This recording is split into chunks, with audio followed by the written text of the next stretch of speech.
Carolina's urgent care can provide relief for the entire family when time is of the essence. Our after-hours clinics are conveniently located near you when you need us. Ortho Carolina's expert staff is ready to treat strains, sprains, minor dislocations, sports injuries, joint pain, and more. The next time you or a loved one is hurting on an evening or over the weekend, we'll be ready to help. It's the same state-of-the-art care, professionalism, and expertise that's made Ortho Carolina a leader in the Southeast. Pain doesn't happen when it's handy, and you shouldn't have to wait to get relief. Visit orthocarolina.com for a list of urgent care locations and hours. Ortho Carolina. You improve. You order Domino's Pizza, and your pizza parade begins. Marching bands dressed as pizza slices play. Tigers eating pizza roar. And then someone rains on your pizza parade. I want salad instead. So Domino's is introducing salads. Now you get pizza, they can get salad, and the pizza parade is saved.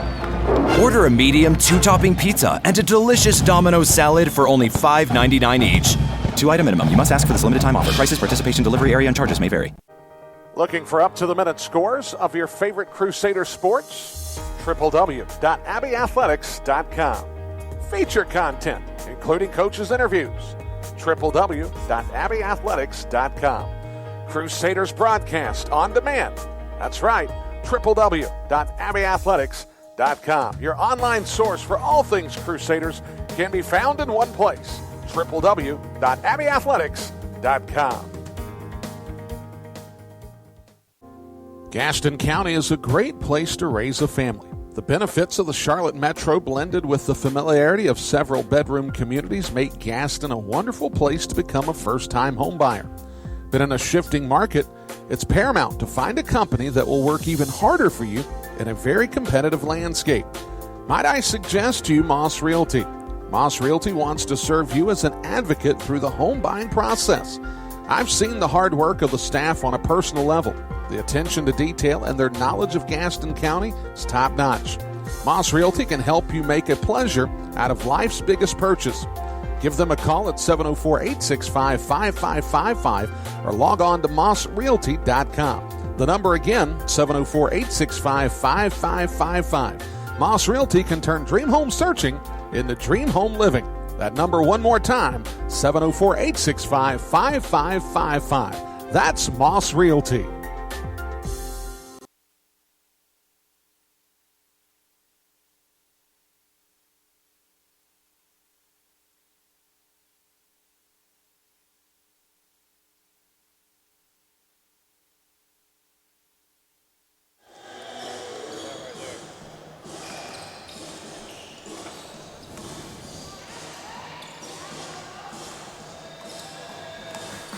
Crusaders Athletics on the Belmont Abbey Sports Network is brought to you by Pine Island Country Club, Domino's, Moss Realty, the Hampton Inn by Hilton at Montcross, and Ortho Carolina. You improve. We take you now to the www.abbeyathletics.com broadcast booth. It's time to raise the red on the Belmont Abbey Sports Network.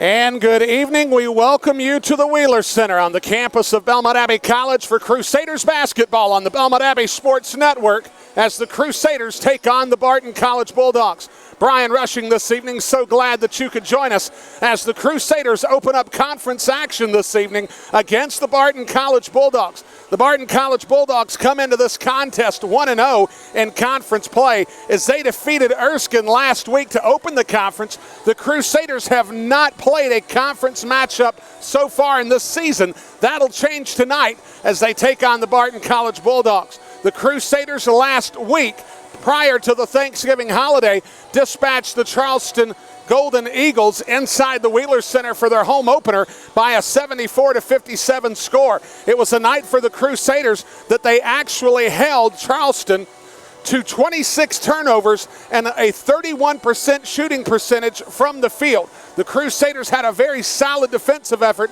and got the assistance of 5 double-figure scores on the evening to take the 17-point win. We come back on the other side of this timeout. We'll have the starting lineups as we look to raise the red inside the Wheeler Center. This is the Belmont Abbey Sports Network. Want to get the most out of your next getaway or business trip? Get over to Belmont, North Carolina, and feel the Hamptonality. At the Hampton Inn Charlotte Belmont at Moncross, we give you friendly service at a great value. You'll rest easy on our clean and fresh Hampton bed. The crisp white linens and duvet give a fresh start to every guest each morning. Every morning begins with our free hot breakfast, including delicious waffles and hearty oatmeal. And with free Wi-Fi, you're guaranteed to stay connected. We're conveniently located just 8 miles from the center of Charlotte, 7 miles from the Charlotte Douglas International Airport, and just 1 mile from Belmont Abbey College. Book your stay by visiting Hampton.com or by calling 704-825-6100. Again, that's Hampton.com or calling 704-825-6100. Feel the Hamptonality at the preferred hotel for Crusaders athletics, the Hampton Inn Charlotte Belmont at Moncross. Back here on the Belmont Abbey Sports Network, let's go into the starting lineups for this evening's contest between the Crusaders of Belmont Abbey and the Barton College Bulldogs. For the Barton College Bulldogs, this will be the lineup that Wendy Sansing uses this evening in this conference matchup. Sierra Williams will be the guard, a 5'6" sophomore out of Wendell, North Carolina. Playing a guard position will be a freshman out of Richmond, Virginia by way of L.C. Byrd High School, Angela Caraballo, a 5'5" freshman. In the front court, Tatiana Jackson, a 5'9" junior out of Wake Forest, North Carolina, will be in the front court, along with Kiana Wynn, the Conference Carolina's reigning freshman of the year and first-team all-conference performer, will be on the front court. She is a 6' sophomore out of Knightdale, North Carolina, averaging 16 points a game to go with 7.5 rebounds. And rounding out the front court for the Barton College Bulldogs will be Kyla Carter, the 6'1" senior center out of Jacksonville, Florida, by way of the Balls School. As that's the lineup for the Barton College Bulldogs, Jason Williams will counter with this lineup for the Crusaders this evening, as Alexis Hampton, the 5'5" senior guard out of Charlotte, North Carolina, will be in the backcourt, along with Morgan Midkiff, the 5'5" senior out of Mount Airy, North Carolina, making her return from an injury this season. Also in the backcourt will be a 5'10" sophomore out of Pickerington, Ohio, Taylor Johnson in that backcourt. The front court will consist of a 5'11" freshman out of Lithonia, Georgia, Crystal Ezechukwu, and Gabrielle Bethel, a 5'11" senior out of Fayetteville, North Carolina. That's the starting lineups for Jason Williams and the Crusaders as Belmont Abbey looks to raise the red, and you'll see it all here on the Belmont Abbey Sports Network. We'll be back in just a moment.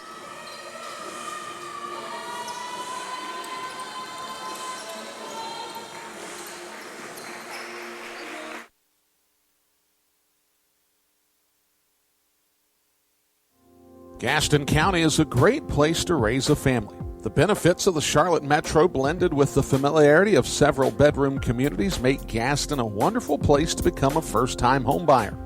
But in a shifting market, it's paramount to find a company that will work even harder for you in a very competitive landscape. Might I suggest to you Moss Realty? Moss Realty wants to serve you as an advocate through the home buying process. I've seen the hard work of the staff on a personal level. The attention to detail and their knowledge of Gaston County is top-notch. Moss Realty can help you make a pleasure out of life's biggest purchase. Give them a call at 704-865-5555 or log on to mossrealty.com. The number again, 704-865-5555. Moss Realty can turn dream home searching into dream home living. That number one more time, 704-865-5555. That's Moss Realty.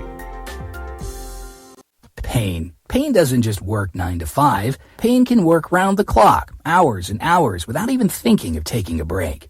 So when you're hurting, you don't want to wait for an appointment. You need relief now. Well, there is a solution. Ortho Carolina's Urgent Care can provide relief for the entire family when time is of the essence. Our after-hours clinics are conveniently located near you when you need us. Ortho Carolina's expert staff is ready to treat strains, sprains, minor dislocations, sports injuries, joint pain, and more. The next time you or a loved one is hurting on an evening or over the weekend, we'll be ready to help. It's the same state-of-the-art care, professionalism, and expertise that's made Ortho Carolina a leader in the Southeast. Pain doesn't happen when it's handy, and you shouldn't have to wait to get relief. Visit OrthoCarolina.com for a list of urgent care locations and hours. Ortho Carolina. You improved. Looking for up-to-the-minute scores of your favorite Crusader sports? www.abbeyathletics.com. Feature content, including coaches' interviews. www.abbeyathletics.com. Crusaders broadcast on demand. That's right, www.abbeyathletics.com. Your online source for all things Crusaders can be found in one place, www.abbeyathletics.com. Just off the 485 loop, just minutes from the Belmont Abbey campus, is a place where the golf is thrilling and the food is a treat for the palate. Pine Island Country Club. General Manager Matt Zavanet and his staff have created a golf and social experience that is unique to the Charlotte Metro. The golf course is one of the best conditioned and aesthetically pleasing courses in the region. The knowledgeable and friendly staff are on the ready to help you look and play your best. The club pool offers you the chance to spend the day with family, enjoying the warmth of summer with friends. If you are in the mood for an evening of dinner and conversation, then Pine Island Country Club is your spot. Prepare to be treated to an elegant evening at the place you belong, the approachably private Pine Island Country Club. Call Matt Zavanet to schedule your tour by calling 704-394-1422. That's 704-394-1422. Pine Island Country Club. Conference Carolinas. Competition amongst 10 colleges and universities across North and South Carolina, as well as Tennessee. Over 3,000 student athletes competing at the highest level of NCAA Division II athletics, with annual selections to postseason play. Conference Carolinas is dedicated to student athletes not only succeeding on the field, but in the classroom and after graduation. Keep up with us at conferencecarolinas.com. Be sure to follow us at CONF Carolinas on our various social media platforms. Want to get the most out of your next getaway or business trip? Get over to Belmont, North Carolina, and feel the Hamptonality. At the Hampton Inn Charlotte Belmont at Moncross, we give you friendly service at a great value. You'll rest easy on our clean and fresh Hampton bed. The crisp white linens and duvet give a fresh start to every guest each morning. Every morning begins with our free hot breakfast, including delicious waffles and hearty oatmeal. And with free Wi-Fi, you're guaranteed to stay connected. We're conveniently located just 8 miles from the center of Charlotte, 7 miles from the Charlotte Douglas International Airport, and just 1 mile from Belmont Abbey College. Book your stay by visiting Hampton.com or by calling 704-825-6100. Again, that's Hampton.com or calling 704-825-6100. Feel the Hamptonality at the preferred hotel for Crusaders athletics, the Hampton Inn Charlotte Belmont at Moncross. Back here on the Belmont Abbey Sports Network, live from the Wheeler Center this evening as the Crusaders open up Conference Carolinas play against the Barton College Bulldogs. Let's go ahead and take a look at some of the keys of the game for this evening's contest on the women's side. You take a look at what Barton wants to do. Barton wants to really make this a bit of an up-tempo game. They really want to scatter the Crusaders all over the floor. They want to make sure that they're putting consistent pressure on them. They want to make life really hard for Belmont Abbey in the 94-by-50. If it looks like a broken game at points, it's going to benefit the Barton College Bulldogs because they want that frenetic pace. They want a bit of broken play. They believe in the athletes, and Wendy Sangsing believes in her athletes. They have the advantage on most nights against any opponent in Conference Carolinas play. You take a look at the Crusaders on the other side. They have to do two things extraordinarily well. They're going to have to shoot the ball well. By doing so, what they do is they force Barton to pull the ball out of the basket from the end line and inbound. If they miss a lot of shots this evening, Barton gets an opportunity to go in transition. This is not an exceptionally good shooting club, So the more layups that they have to shoot this evening, the better they're going to be on the offensive side. And then secondly for the Crusaders is they've got to keep this Barton club off the boards. This is an uber athletic Barton club, and the fact of the matter is if Jason Williams can neutralize the Barton advantage that they've had in a lot of these games this season, they're going to do very well. They out-rebounded Erskine 58-38. Their last time out did the Barton Bulldogs. The Crusaders can't allow that to happen. Making shots and closing out on the defensive end will do a lot for that as we're about ready for tip-off here inside the Wheeler Center. The Crusaders will go from right to left wearing the gray jerseys. Barton wearing the black and blue will go from left to right. They get the tip, and Barton will take possession. Sierra Williams brings it into the front court. She'll pass it near far side over to Angela Caraballo. Caraballo at the top, dribble drive, back down to Williams. Williams down in the post to Kyla Carter. She'll shoot the baby jump shot from 8 feet. She'll knock it down. Williams quickly into the front court. Is good. And the Crusaders find themselves quickly down 4-0, a minute and a half in. It into the front court, man-to-man defense set up by the Crusaders. They'll get the screen from Carter, up high, outside Caraballo. Second three-point opportunity is good. The score 7-2 in favor of the Barton College Bulldogs. Midkiff brings it across the timeline with the left-hand dribble. Now will be hawked by Williams. Hampton into the front court. Will go into their play set. 7:43 to play in the opening quarter. Barton with the 5-point advantage. She'll lean in. That's a great pass to Ezechukwu. She draw Carter to her. She's able to find Ezechukwu. She has 4. That's 7-4 in favor of the Barton Bulldogs. Substitutions will be coming in on the next dead ball for the Barton Bulldogs as they'll go far side to Jackson. Jackson wearing the long sleeves goes around the circle to Caraballo. Down underneath the Wynn. Wynn will face up on Ezechukwu. Ezechukwu did a good job there of forcing her to take the unwarranted shot. The foul will be on Caraballo. It's going to be, no, instead the foul's going to be on Sierra Williams. That's going to be her first and the team's second.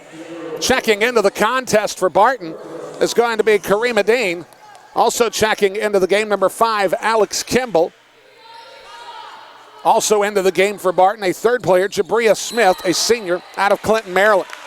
So we'll have a hold on Smith, and just like that, Barton has 3 team fouls.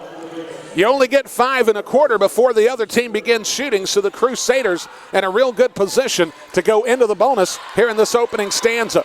7:07 to play here in the first quarter. Hampton goes left side up top to Johnson. Johnson will get the screen from Bethel. She'll get to 16 feet underneath to Ezechukwu. She'll get hit, and that's the 4th foul on Barton in the quarter. The Crusaders will shoot the rest of the way in the opening stanza. The foul will be on Karima Dean. That'll be her first, the team's 4th, and that'll send Crystal Ezechukwu to the line. You take a look at what Ezechukwu does for this club. She has certainly made an impact in the early going. She makes the first free throw. Checking out will be Tatiana Jackson as Tara Jones, the junior out of Chesapeake, Virginia, will come into the contest. A 7-5 lead for Barton. Ezechukwu spins it in her hand, fires, she'll make the back end. It's 7-6 in favor of the Barton Bulldogs. Pass near side as it goes to Jones. Jones goes off the screen from Carter. Will hand it off to Alex Kimball. Kimball had a big night against Erskine. She scored double figures off the bench. Down to Carter. Carter, the left-hand shot, misses everything. Hampton with the rebound. The Crusaders down a point, 7-6. Will look possibly with a conversion here to take their first lead of the contest. Passes to Larissa Bishop for 3. You better believe it. Larissa Bishop gets the knockdown, and the Crusaders have taken their first lead at 9-7. Clock operator got excited there, wanted to give double credit for the 3-point basket. That's not the way it works, as Tara Jones hands it off. As the kick out goes underneath to Jabria Smith. That shot misses. Smith with the putback. She'll get the make. And just like that, it's 9-9 with 5:55 to play in the first quarter. Larissa Bishop comes in to support, gets it to Taylor Johnson. Johnson leans in, goes to Ezechukwu. That shot misses everything. The rebound to Barton. Barton now in transition. Tara Jones into the front court. Goes to Jabria Smith. She'll get the foul on Hampton. She'll go to the line to shoot a pair. For Hampton, that'll be her first. It'll be the team's first. And that'll send Jabria Smith to the line.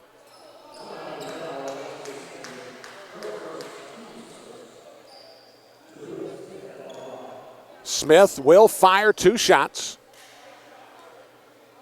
She'll bounce and spin and fire. That shot misses short and left. Coming into the game will be Morgan Midkiff, Brianna Greer, and Taylor Giddings. Also into the contest for Barton will be Alana Terrell, a redshirt sophomore center out of Boca Raton, Florida. Shots up, makes the first, or I should say makes the second. Smith gives a 10-9 lead to the Barton Bulldogs. Greer looking for Giddings. Giddings having some trouble, goes to Midkiff. Now Larissa Bishop into the front court. They're working a 2-3 zone, are the Bulldogs. Midkiff underneath the Giddings, loses their handle on the baseline. Possession will go to the Bulldogs in a 10-9 contest, 5:22 to go. So let's reset the lineups for everyone.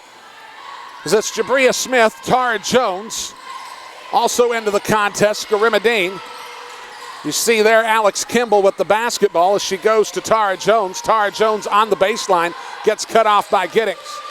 Also into the contest will be Alana Terrell, and that's the Barton lineup. The lean in, no foul called, so the ball is rebounded by Terrell. Gets it out in front to Jabria Smith. The Crusaders maintaining their man-to-man defense with 4:48 to go in the quarter. Smith with the lean in will have the foul, no basket. It'll be on Smith. It'll be her second, and that'll take us to our first under 5 media timeout. With 4:46 to play, the score 10-9 in favor of Barton on the Belmont Abbey Sports Network. We'll be right back. Gaston County is a great place to raise a family. The benefits of the Charlotte Metro blended with the familiarity of several bedroom communities make Gaston a wonderful place to become a first-time homebuyer. But in a shifting market, it's paramount to find a company that will work even harder for you in a very competitive landscape. Might I suggest to you Moss Realty? Moss Realty wants to serve you as an advocate through the home buying process. I've seen the hard work of the staff on a personal level. The attention to detail and their knowledge of Gaston County is top-notch. Moss Realty can help you make a pleasure out of life's biggest purchase. Give them a call at 704-865-5555 or log on to mossrealty.com. The number again, 704-865-5555. Moss Realty can turn dream home searching into dream home living. That number one more time, 704-865-5555. That's Moss Realty. Back here inside the Wheeler Center. Folks, nothing feels as good as being at home. As the Crusaders are 1-0 in the home schedule, people are buying, and now could be the perfect time to sell your home. The staff at Moss Realty has the knowledge and personal service to turn homes for sale into homes sold. Call 704-865-5555 or log on to mossrealty.com to talk to an agent today.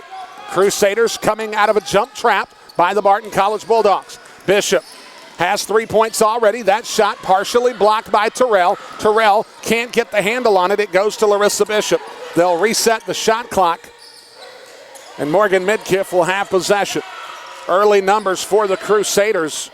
They're shooting 50% from the field. Barton shooting 36%. Is that shot from Bishop? She'll knock it from way downtown. And just like that, the Crusaders retake the 12-10 lead. Every one of Bishop's makes has given them the lead. As the foul is going to be on Marilyn Malfris. That's going to be her first in her first tour of duty this evening. It'll be the team's second foul. And going to the line will be Garima Dean. Garima Dean, a Lenore Ryan transfer who spent her freshman year there. Coming into Conference Carolinas with Barton College, the young lady, the junior out of Greensboro, North Carolina. So we'll have a substitution coming on here for Barton is Dinah Neal, the sophomore out of Brown Summit, North Carolina, will check into the contest. Second shot for Dean. Dean will fire. That one's going to rattle around, no good. Giddings with the rebound. as Giddings is on the floor with Bree Greer, Morgan Midkiff, Larissa Bishop, and Marilyn Malfritz. A spread out 2-3 zone covering beyond the three-point circle is what the Barton College Bulldogs employ. Giddings, that's a beautiful pass from Morgan Midkiff. She set that play up nicely, taking her eyes off of Giddings, found the crease, jetted the ball in there. Giddings took care of the rest with the left-handed layup. Crusaders have their largest lead of the night at 4 with 3:37 to play in the opening stanza. Far side, Dinah Neal works around the screen of Terrell. She leans in, Malfritz goes to the floor, no call. The rebound by Terrell. Will kick it out, the shot taken there, rattles around, no good. Terrell's going to get hit by Giddings. That'll be Giddings' first foul. It'll be the team's third. And that'll send Alana Terrell to the line. And we talk about this club, and already in the early going, the Crusaders have been able to hold their ground on the rebounding side. But this Barton club is uber athletic, and they do a real good job of attacking the offensive glass. The shot from Terrell makes the lead is trimmed to 3. Checking into the game will be Kiana Wynn, along with Crystal Ezechukwu for the Crusaders and Gabrielle Bethel. You take a look at what Ezechukwu and Bethel can do in the starting lineup for this Crusaders club. It's certainly good enough. What's going to have to happen is the Crusaders, as that shot is missed, Bethel with the rebound, they're going to have to get significant contributions from the likes of Marilyn Malfritz as Larissa Bishop has the ball, gets it to Alexis Hampton. Crusaders are going to have to get effort from Giddings as that ball gets to Gabrielle Bethel. Bethel with the layup. The Crusaders have a 5-point advantage at 16-11. Pass far side. As it goes to Alex Kimball. Kimball kicks it over to Dinah Neal. Dinah Neal with the dribble. Goes into the paint. She'll lose the handle. Throws it into the front row near the cheerleaders. And the Crusaders will have possession. Tatiana Jackson in for Barton. Taylor Johnson in for the Crusaders, replacing Larissa Bishop. 16-11 the score in favor of the Crusaders. Also checking into the game is Angela Caraballo and Kyla Carter. And Kyla Carter did not check into the contest. Now is being summoned onto the floor by the officials. That's a point of emphasis for the officials this year. You just can't kind of run out here near the table and flail your hand at somebody and say, I'm coming into the game. That's not the way it works any longer. You've got to actually check in.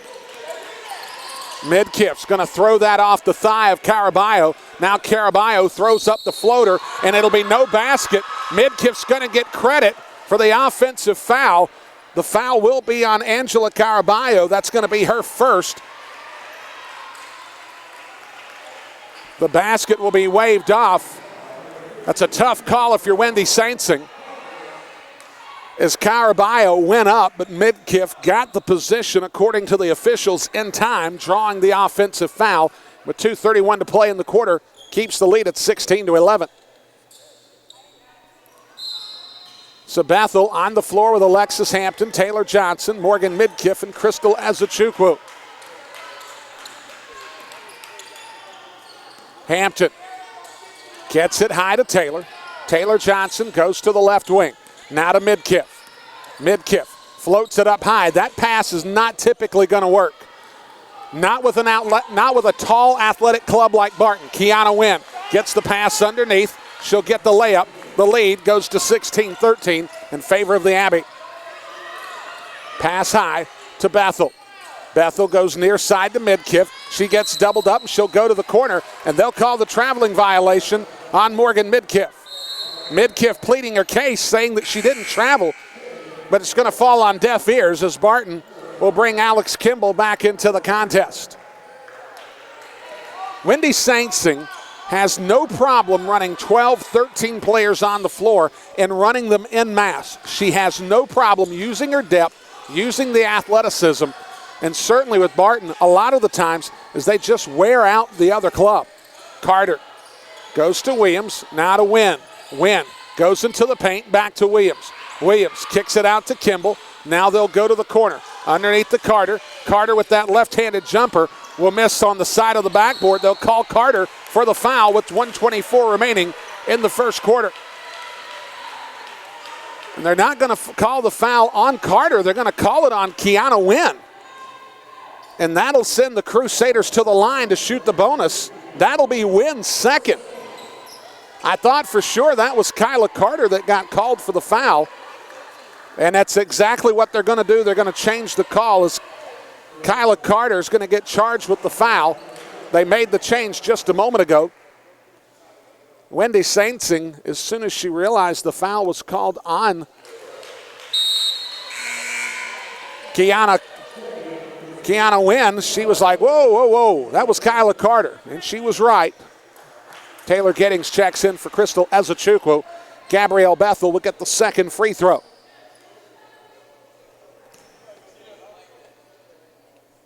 Second free throw is up and true. It's an 18-13 lead in favor of the Crusaders. Williams in the front court. Dribbles over to Kimball. Kimball on the wing. Goes back high to Jackson. Nothing really being established, and that's going to be a travel there. It's Kiana Wynn. Gave a hard pump fake and jab step, but got called for the infraction. And now the Crusaders will inbound with 1 minute and 7 seconds remaining in the opening quarter. A 5-point lead for the Abbey. Half-court trapping pressure as Taylor Johnson has it. It'll be ripped away from her. She'll be able to maintain possession. And now she's got to get to work. 15 on the shot clock as Johnson kicks it over to Bishop. Bishop goes baseline. That's a good pass. Giddings can't finish the layup. It'll be ripped away and given to Alex Kimball. Kimball quickly into the front court. Kicks it out to Williams. Williams will get leaned on by Bishop. The basket will not go, will not have counted if it did go. And the foul is going to be whistled on, he said number 10, the official did, but I think that's going to be Larissa Bishop. There is no 10 on the floor, as it should be 0. So Larissa Bishop will get charged for the foul. That'll be her first and the team's fourth. Williams looks underneath. Bethel with the tip. Carter misses that one off the iron on the right side. Bethel with the rebound. And here come the Crusaders. And Hampton has it tipped away. And you've got to have the floor awareness there. You can't get into a lackadaisical rhythmic dribble. You've got to change pace, and you've got to keep the ball low, especially when you're advancing through these Barton players. They're uber athletic, and they have no problem taking chances on the defense. Hampton goes to Bishop, now back to the corner. They'll operate the offense with 20 on the shot clock, about a 6/10 separation between the shot clock and the game clock as we round out this opening quarter. A good first quarter for the Crusaders. 7 on the shot clock as it goes to Bethel. Out to Bishop. Bishop for 3. Back irons that one, no good. Bethel will tip it high off the glass. That'll be the end of the first quarter as the Crusaders lead 18-13. We'll be back on the Belmont Abbey Sports Network. Pain doesn't just work 9 to 5. Pain can work round the clock, hours and hours, without even thinking of taking a break. So when you're hurting, you don't want to wait for an appointment. You need relief now. Well, there is a solution. Ortho Carolina's Urgent Care can provide relief for the entire family when time is of the essence. Our after-hours clinics are conveniently located near you when you need us. Ortho Carolina's expert staff is ready to treat strains, sprains, minor dislocations, sports injuries, joint pain, and more. The next time you or a loved one is hurting on an evening or over the weekend, we'll be ready to help. It's the same state-of-the-art care, professionalism, and expertise that's made Ortho Carolina a leader in the Southeast. Pain doesn't happen when it's handy, and you shouldn't have to wait to get relief. Visit orthocarolina.com for a list of urgent care locations and hours. Ortho Carolina. You improve. Back here on the Wheeler Center, Belmont Abbey Sports Network action. The conference opener for the Crusaders. A good first quarter for the Abbey as they lead 18-13. Folks, don't forget, immediately following every broadcast on the Belmont Abbey Sports Network is the Ortho Carolina Postgame Show. Insights, interviews, and perspectives on tonight's action can be found on the Ortho Carolina Postgame Show. Ortho Carolina, you improved. The early numbers so far have looked good for the Crusaders. Larissa Bishop has put together a very solid performance already off the bench as she has a couple of three-point makes, 6 points in the early going for the Crusaders. You take a look at the club, Belmont Abbey has shot 46% from the field. They're 2 of 5 from beyond the arc, so certainly the offensive game working well for them right now. Bishop will look to cut into a gap off the trapping pressure. Ezechukwu to Giddings. Giddings gets the layup. That's a good bit of high-low action there between Ezechukwu and Giddings. Giddings gets the basket. She's got so far this evening 4 points, and the Crusaders have a 7-point lead. Kimball from 15 will miss it off the right side. Midkiff gets the rebound. Now to Hampton. Hampton goes to Bishop. Bishop will go key inside. Ezechukwu with the rebound. That is a very big play there. Ezechukwu can't get it to go, but Kiana Wynn can't get a handle on it. It'll be Crusaders basketball on the baseline. They'll trigger in far side as Angela Caraballo checks in for the Barton Bulldogs. Crusaders have out-rebounded Barton 18-13, has forced Barton to shoot 31% from the field here in the early going as that shot from Midkiff misses. And Taylor Giddings showing a dynamic to her game that Jason Williams was really hoping would show up tonight. She's got a half dozen, and she was able to tip it in airborne, which was a very dynamic player for the young lady from Ohio. Pass over into the corner, Caraballo for three, misses that one long. Wynn puts it to the floor. She'll get called. She'll get the two-shot opportunity as the foul looks like it's going to be on Taylor Giddings. That'll be Giddings' second. It'll be the first of the quarter for the Crusaders, and that'll send Kiana Wynn to the line. Kiana Wynn, the reigning Conference Carolinas Freshman of the Year, a first-team all-conference performer, makes the first. Substitutions checking in. Tara Jones will be in for Barton. Bree Greer and Gabrielle Bethel into the contest for the Crusaders. Taylor Giddings checks out.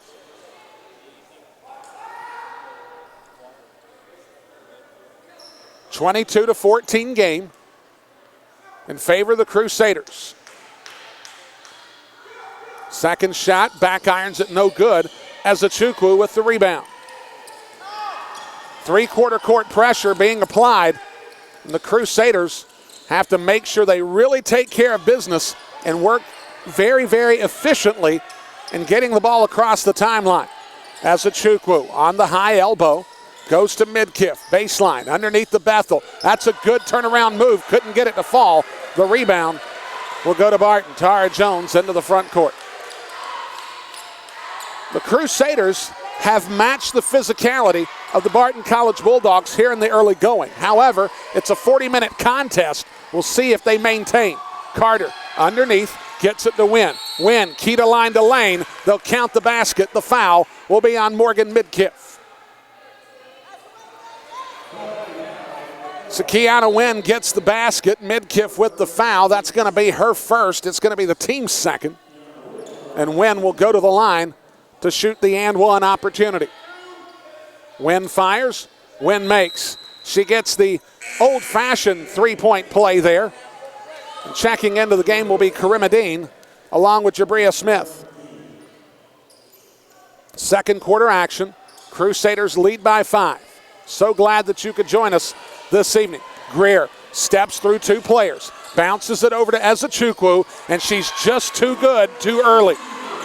Crystal Ezechukwu, once she uses that drop step on the baseline, you can forget it. She is going to finish exhaustively for the Crusaders for the next 4 years, wearing the gray uniforms here inside the Wheeler Center. Baseline for Barton. That shot goes high off the glass, missed by Smith.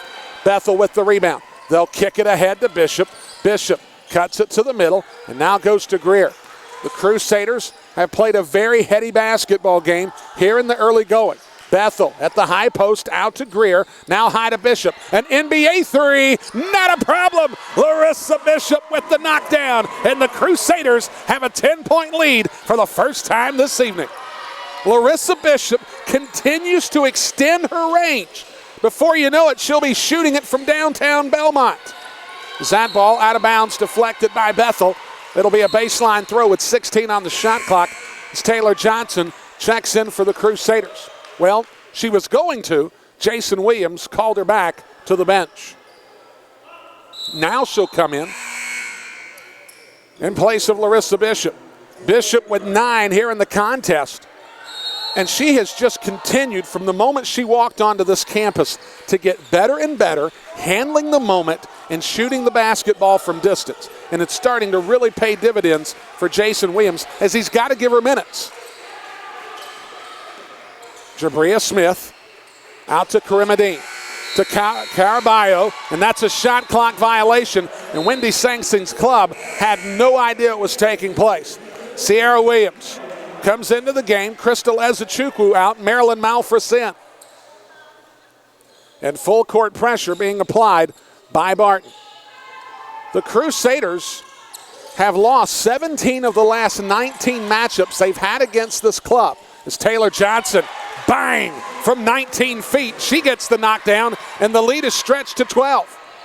The Crusaders have lost 17 of 19 of their last contest. Back in 2014, November of 2014, they defeated the Barton club, snapping a 15-game skid against Barton. They won last year here at home, 68-66. They're looking for 3 in a row against the Bulldogs. Johnson with the behind-the-back dribble now between the legs. Will go back to Midkiff, and they'll set the offense. Midkiff was going to think about the trigger. The pass there to Bethel in too tight. Karima Dean with the steal. Williams leans in, misses that one with the left hand. Dean misses the putback opportunity. Greer has it, was going to try to get it to Midkiff, and now the scramble is on. And that's what I was talking about in the opening, as we'll have a stoppage. And it looks like that we're going to have a conversation with the officials as a reset to the shot clock. And I think that would be right. The shot clock needs to be reset to 27 seconds, as there was, in fact, a change of possession. Alexis Hampton will come in. Alex Kimball will come in for Barton, as will Dinah Neal. And this is where Barton is really, really good. They're able to really take a scattered ball game and use their ultra-athletic abilities to really take care of things on the floor against their opponent. And 9 times out of 10, they're the more athletic club on the floor. Williams triggers in, near side in front of the Belmont Abbey bench. 5:42 left to play here in the first half. Crusaders with their largest lead at 12, 29-17. Kimball goes to the near side wing to Dinah Neal. 11 on the shot clock. Neal's going to have that one ripped away by Johnson out of bounds. Shot clock 9 seconds with 5:27 remaining in the half. Neal triggers near side, gets it to Williams. Williams will have to dribble drive. She'll look to find Dean. Dean has nowhere to go with it. She'll fire up. Front irons it no good. The deflection, they're going to call a foul on Gabrielle Bethel. So Karima Dean will go to the line. Gabrielle Bethel will be charged with the foul. It's her first, and it's going to be the team's third. And now they're going to say that Karima Dean was not shooting. And that's a little surprising. I thought Dean was going toward the rim. Neal goes high. Caroline Toomey checking into the game. Her first action of the contest. Man-to-man defense being set up by the Crusaders. We near the 5-minute mark. We'll be due a media timeout here in just a moment. Neal leans in. She'll throw it off the glass too hard. Malfris with the rebound. And with 4:55 left to play, the Crusaders have a 29-17 lead. We'll be back on the Belmont Abbey Sports Network.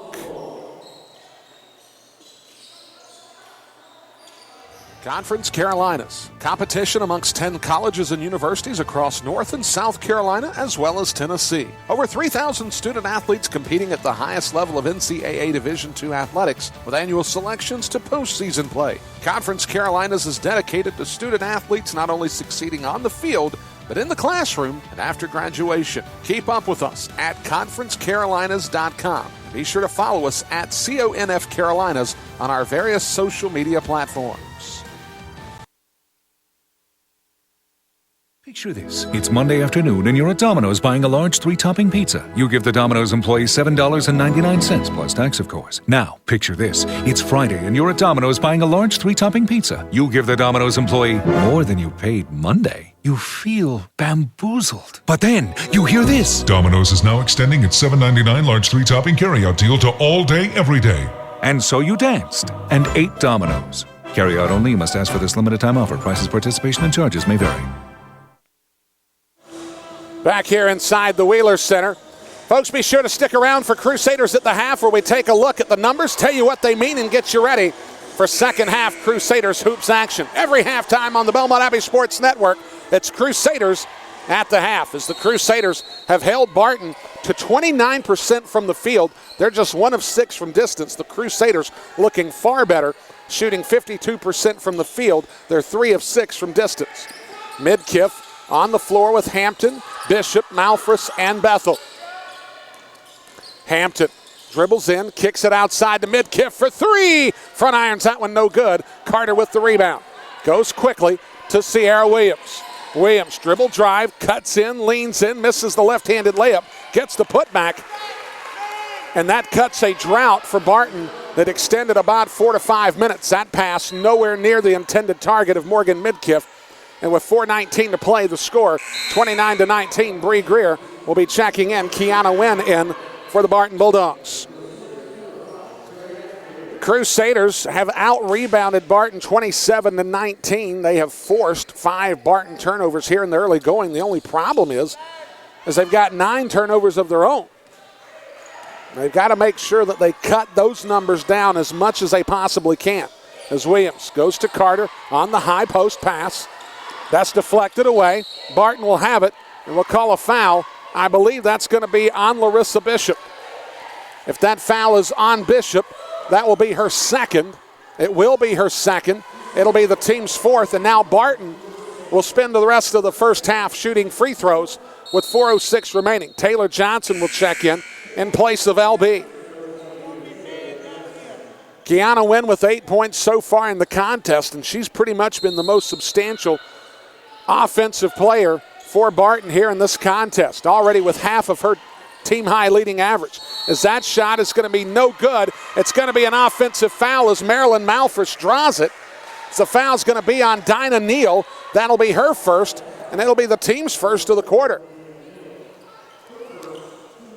So for Neal getting the offensive foul, you take a look at Crystal Ezechuku. She's got 6 points. Larissa Bishop has 9.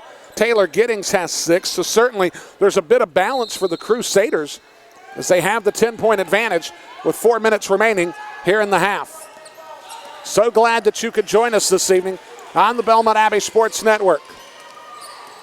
As that pass deflected away, Malfris never stepped to the lane. Alex Kimball with the layup, and the lead is down to 8, and Jason Williams wants to take a timeout.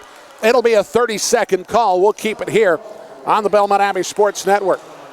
Folks, want to let you know that if you have the opportunity, would love to hear from you this afternoon, this evening, on the Belmont Abbey Sports Network. We're making Press Row interactive for the rest of the broadcast. All you've got to do is send me an email. You can send the emails to me, Brian Rushing, at brianrushing@bac.edu. That's BRIANRUSHING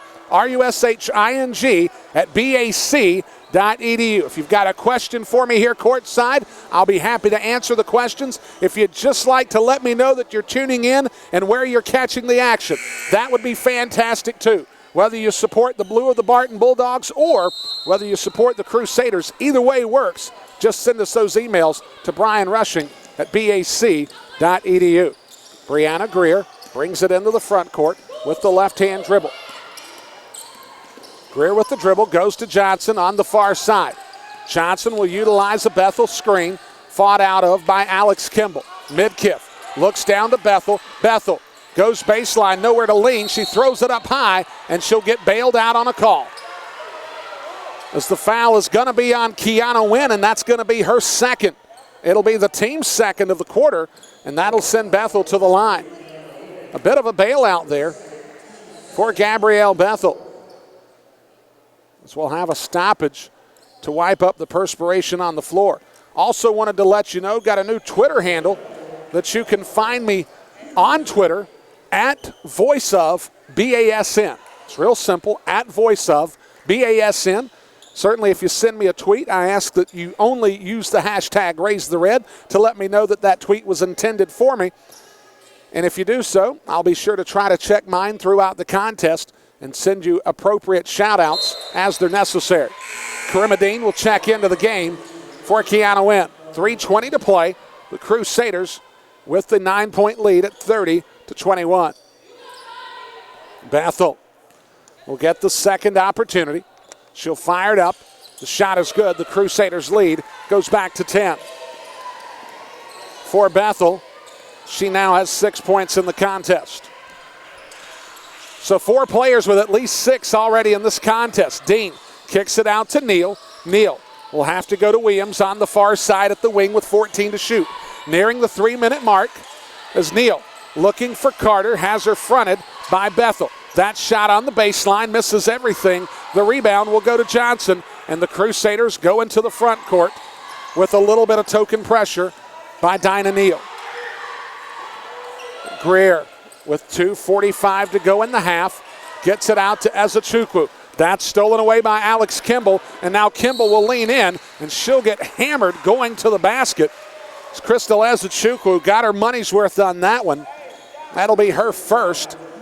It'll be the team's 5th. The Crusaders, once they go into their ball passing action from the wing, anytime they try to go to the high post, they've got to make sure that pass is crisp, and they've got to make sure that whoever's on the high post is actually going toward the basketball. Seen a couple situations already in the contest to where they faded from the pass, and it's created a real issue. 31-22 the score. Second for Kimball. She'll make it. The lead is trimmed to 8 at 31-23. Pass to Midkiff. They're running the three-quarter court pressure, forcing Bethel to make a decision. They've only got a couple seconds remaining, and Jason Williams is forced to call a timeout. It'll be a 30-second call, and to be quite honest with you, he's going to have to work quickly to get it across the timeline. 22 seconds will be on the shot clock. Here inside the Wheeler Center at halftime, we'll be having the Crusaders at the half show, but on the floor, we'll be recognizing 3 champion golfers from our fall season. The Crusaders men's team won their second team tournament in as many fall seasons by winning the Matt Diaz tournament at the University of West Georgia. Jacob Scruggs, a freshman out of Shelby, North Carolina by way of Crest High School, got the medalist honors in that tournament. And Nick Stafford came in second. Well, he won 2 tournaments as a team. Or he won 2 individual tournaments. So the Crusaders had a really solid fall. Caitlin Gribben, another tournament winner. As Bree Greer goes in, she'll make the left-handed layup. 2:11 left to play in the half. A 10-point advantage for the Crusaders. Dinah Neal, I should say, yes, that was Dinah Neal. Goes to Kimball. Underneath the Carter. Now to Karima Dean. Karima Dean misses that shot on the right side, but she follows her own miss, and she goes back to Kimball. Kimball leans in. She'll get bumped, and she'll go to the line. The pressure that this Barton College club puts on a team as Ezechukwu is going to get called for her second foul. It's relentless. It's almost the Moses Malone theory of shooting. Throw it up on the glass, throw it up on the rim, and go chase it down. You're going to get points, you're going to draw fouls, and you're going to give yourself an opportunity to pad your rebounding stats. This is not a very efficient offensive club from a shooting standpoint, but they outwork you on the glass. She'll make the second free throw, gets 1 of 2. The lead goes to 9. Full court pressure applied by the Barton College Bulldogs. Johnson will try to find the angle, will have to hold up. She gets it across the timeline. Now to Malfris. Malfris goes to Greer. Greer into the paint, the left-handed shot misses. Bethel tips it up. It'll be handled by Karima Dean. 1.5 minutes remaining as it goes to Neal. Neal leans in. It'll rattle off. The foul will send Neal to the line. It'll be on Taylor Johnson. That'll be her first. And Dinah Neal will go to the line to shoot a pair of free throws.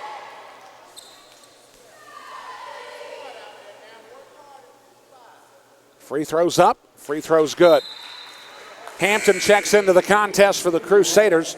Jabria Smith checks in for Barton. 1 minute, 33 seconds remaining here in the first half. Second free throw is front iron, no good. The rebound goes to Hampton. Hampton brings it into the front court, being trapped at the half-court stripe. Gets it to Johnson, now to Malfris. Malfris finds Johnson, the scoop shot, gets through. Taylor Johnson gets the layup. A good pass there from Malfris as she astutely looked ahead on the give and go. The lead is at 10, 35-25. Jabria Smith leans in. She'll get the difficult shot off the glass to go. The lead goes back to 8. Hampton looks to dribble into the front court. We're under 1 minute remaining here in the second period. Hampton will get the screen from Malfris. Will bounce it underneath to Bethel. Bethel collects. The baby hook misses. The rebound to Alex Kimball. Kimball looks ahead. 40 seconds left in the half. She'll get the layup, and Barton, getting a little bit of a late spurt, has trimmed the lead to 6. The Crusaders want to get it no closer than that. Hampton gets it across the timeline. Will have a foul on Jabria Smith, and that'll be her third. So Wendy Saintsing takes the gamble, gets charged for her third foul. It's the team's third, and now the Crusaders can run out the entirety of the second quarter clock. 26 seconds remain. They'll go to Hampton. 20 seconds remain. Man-to-man pressure applied by Barton. Hampton, 45 feet from the basket, will now go into some sort of ball action. Hampton out to Midkiff. It'll be an offensive foul as Alex Kimball draws it. The foul will be on Alexis Hampton. That'll be her second. And now Wendy Saintsing has to call a timeout this half or lose it. When she takes it, it'll be a 30-second call, and we'll keep it here. Alexis Hampton, once you dribble drive to that paint, once you've committed to a spot to where you're going to kick the basketball out, you cannot afford to let your momentum carry you farther into the lane. You've got to kick that out with a jump stop, or else you're going to get called for the offensive foul, which is exactly what happened. And now Hampton has 2 fouls with 9.8 seconds remaining in the first half. Don't forget, as soon as we get to the half, we'll take a media timeout, and then we'll have Crusaders at the half, where we'll take a look at all the numbers and tell you what they mean in preparation for second half action, the first doubleheader inside the Wheeler Center this season. So we'll have 2 this week.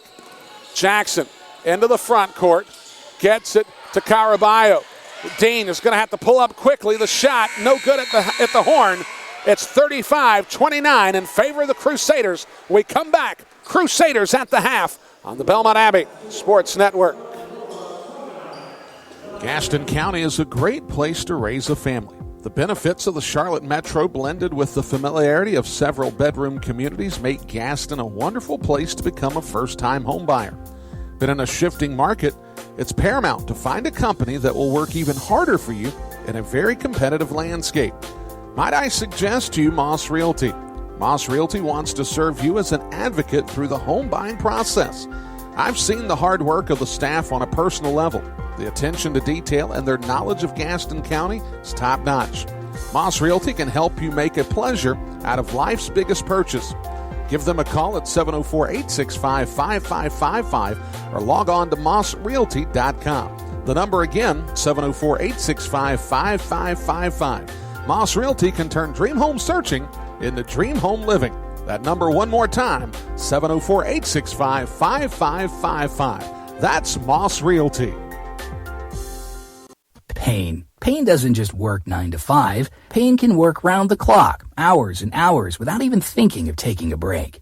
So when you're hurting, you don't want to wait for an appointment. You need relief now. Well, there is a solution. Ortho Carolina's Urgent Care can provide relief for the entire family when time is of the essence.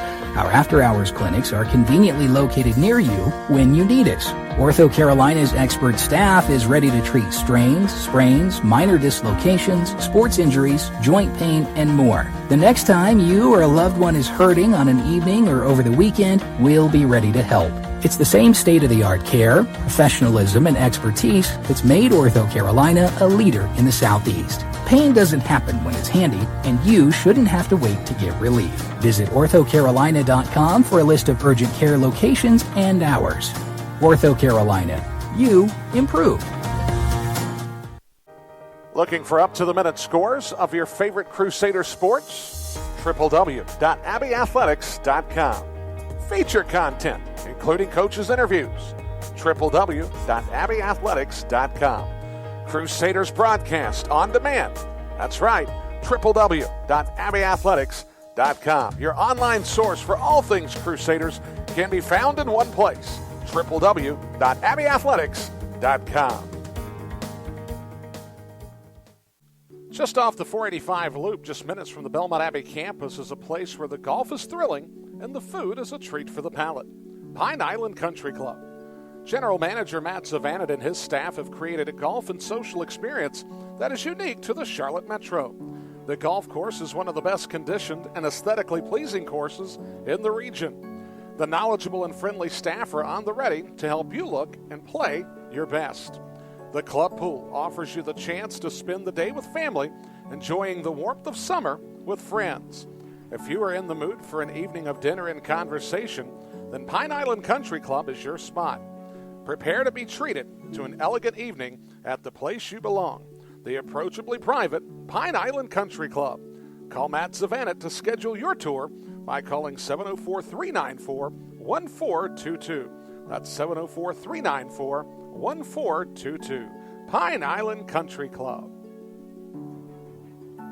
Conference Carolinas, competition amongst 10 colleges and universities across North and South Carolina, as well as Tennessee. Over 3,000 student athletes competing at the highest level of NCAA Division II athletics, with annual selections to postseason play. Conference Carolinas is dedicated to student athletes not only succeeding on the field, but in the classroom and after graduation. Keep up with us at conferencecarolinas.com. Be sure to follow us at CONF Carolinas on our various social media platforms. Want to get the most out of your next getaway or business trip? Get over to Belmont, North Carolina, and feel the Hamptonality. At the Hampton Inn Charlotte Belmont at Moncross, we give you friendly service at a great value. You'll rest easy on our clean and fresh Hampton bed. The crisp white linens and duvet give a fresh start to every guest each morning. Every morning begins with our free hot breakfast, including delicious waffles and hearty oatmeal. And with free Wi-Fi, you're guaranteed to stay connected.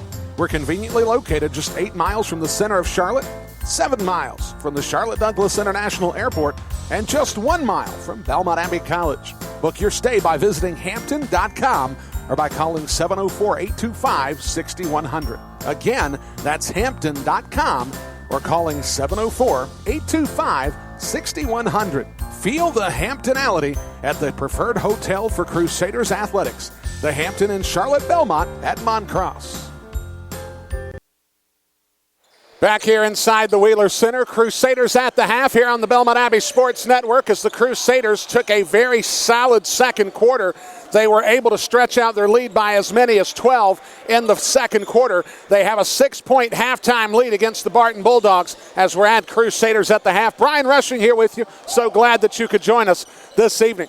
The Crusaders have done a very good job minding the boards against the Barton College Bulldogs. This is a very good, athletic, disciplined club. They don't necessarily shoot the basketball the best in Conference Carolinas. They've never had that moniker, but they're incredibly aggressive. They hustle to the extent of any high-level basketball program that you would expect, and they use their ultra-athletic crew to get rebounds repeatedly throughout the course of the contest. But the Crusaders have actually out-rebounded, or I should say they had out-rebounded them until a late flurry. It's tied up at 18 in rebounds in the first half. The first half rebound advantage was important for the Crusaders because the last time that Barton faced a Conference Carolinas opponent, they out-rebounded Erskine by a 58-38 number. You tack on the fact that the Crusaders have shot the ball extraordinarily well, disallowing Barton to really go out on the run, and it gives you a good example as to why this Belmont Abbey club is ahead by 6 points at the half. You take a look at some of the team numbers for the Crusaders. Belmont Abbey is shooting 50% from the field as they're 13 of 26 in the opening stanza. They're 3 of 7 from distance, which is at 42.9%, as they have 4 players that have at least 6 points here in the opening half. And certainly that balance has made a big deal for this Crusaders club, as they have Crystal Ezechukwu with 8 points, Gabrielle Bethel with 6, Larissa Bishop with 9, all on 3-point makes, and then Taylor Giddings with 6. You take a look at Barton, they've shot the ball 33% from the field. That's 10 of 30. Now, the Crusaders, who beat Charleston last week by 17, held the Golden Eagles to 31% from the field. These numbers are very similar to what's happening here for the Barton College Bulldogs, as they're shooting only 33%. They're 1 of 6 from distance here in the first 20 minutes of action. The real bugaboo for the Crusaders here in the early going is turnovers. They have 12 turnovers already in the first half. If they're able to maintain the basketball, get more shots up, certainly by percentage, they're going to score more points, and it forces Barton to not have an opportunity to go in transition. Wendy Saintsing's club wants to go in transition. Jason Williams understands that getting shots up does a really good job of making them inbound the basketball on the make. Getting a turnover 30 feet from the basket for the Crusaders is a recipe for disaster, as Barton loves to go the other end and go the other end quickly. So we're at the half. The Crusaders with a 35-29 lead. When we come back, we'll have second half action as the Crusaders look to raise the red on the Belmont Abbey Sports Network. We'll be right back.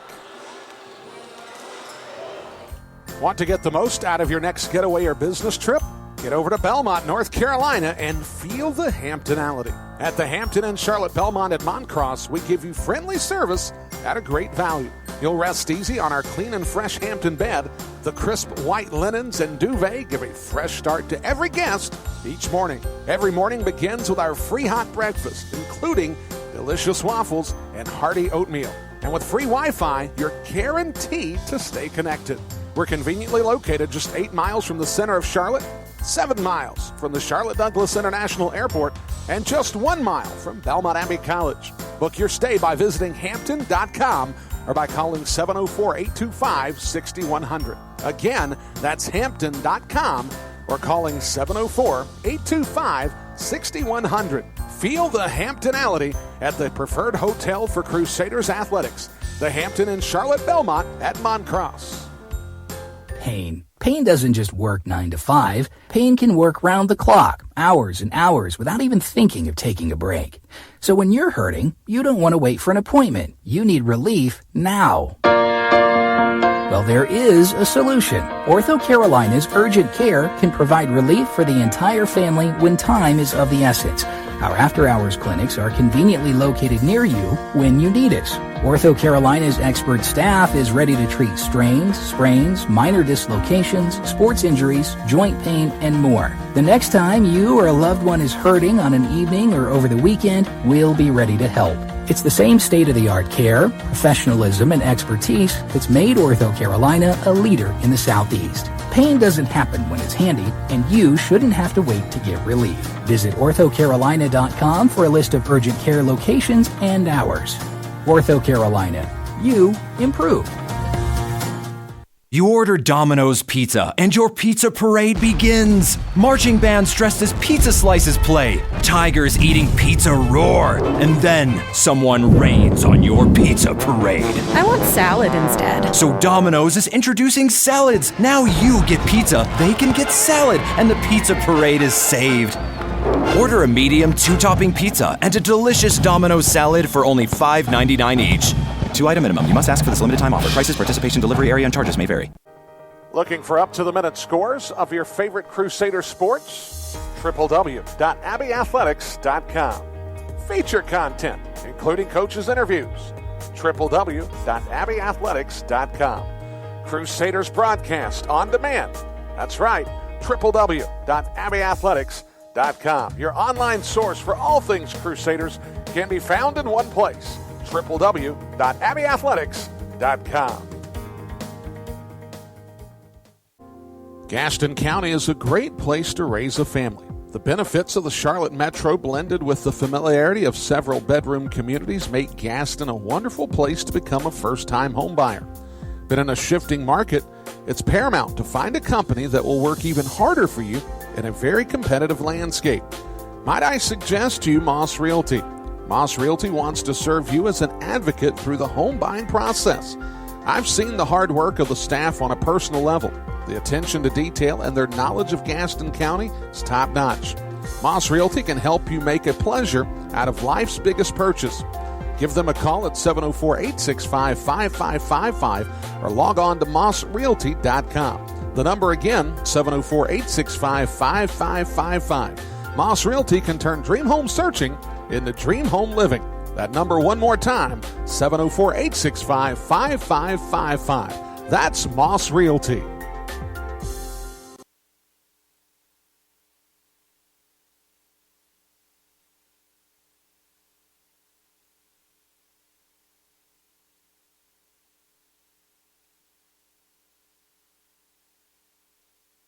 You order Domino's Pizza, and your pizza parade begins. Marching bands dressed as pizza slices play. Tigers eating pizza roar. And then someone rains on your pizza parade. I want salad instead. So Domino's is introducing salads. Now you get pizza, they can get salad, and the pizza parade is saved. Order a medium 2-topping pizza and a delicious Domino's salad for only $5.99 each. 2-item minimum. You must ask for this limited time offer. Prices, participation, delivery area, and charges may vary. Back here on the Belmont Abbey Sports Network as the Crusaders women have the 35-29 lead over the Barton College Bulldogs. Don't forget it's a doubleheader evening tonight, folks, as the Crusaders men will be tipping off at roughly 7:30 this evening against the Barton College Bulldogs. Of course, for the women, it's their first conference action. It's also the men's team's first conference action of 2016-17 as they'll be taking on the Barton College Bulldogs this evening. Now, the women will remain in Conference Carolinas play on Saturday as they'll be taking on the Converse College Valkyries. That'll be a 4:30 tip inside the Wheeler Center. The men will venture out of conference play as they'll take on the University of North Georgia Nighthawks inside the Wheeler Center. That'll be a 2:30 tip on the Belmont Abbey Sports Network. We'll be on the air, joining the network at 2:15 for Crusaders basketball action on the Belmont Abbey Sports Network. When we come back, we'll have third quarter action as the Crusaders look to raise the red on the Belmont Abbey Sports Network. We'll be right back. Conference Carolinas, competition amongst 10 colleges and universities across North and South Carolina as well as Tennessee. Over 3,000 student athletes competing at the highest level of NCAA Division II athletics with annual selections to postseason play. Conference Carolinas is dedicated to student athletes not only succeeding on the field, but in the classroom and after graduation. Keep up with us at conferencecarolinas.com. Be sure to follow us at CONF Carolinas on our various social media platforms.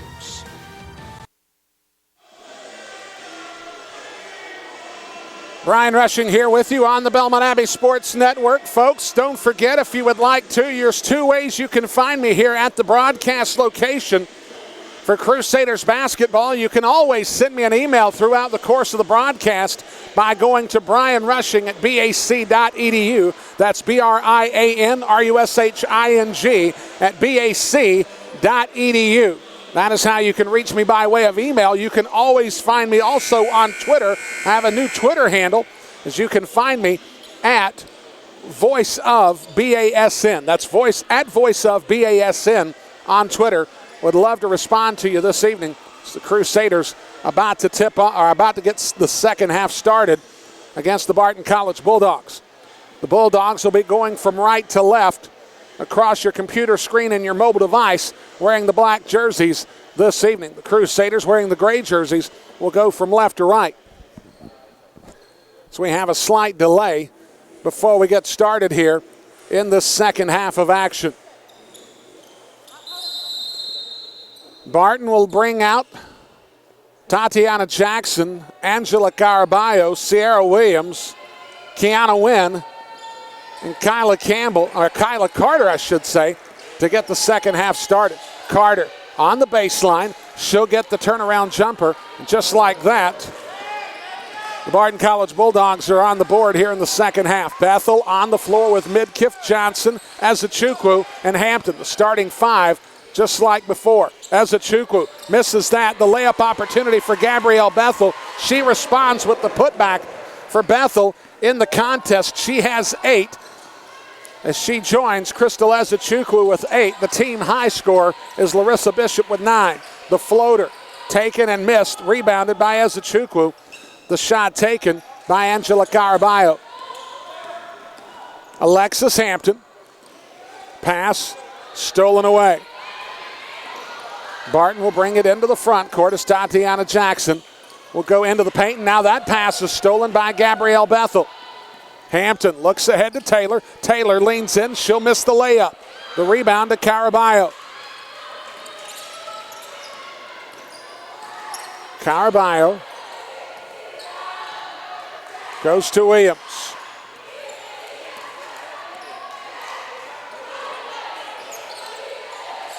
Underneath, Carter kisses it off the glass, no good. Rebound by Wynn. Wynn will get the putback opportunity, and the lead goes back to 4 at 37-33.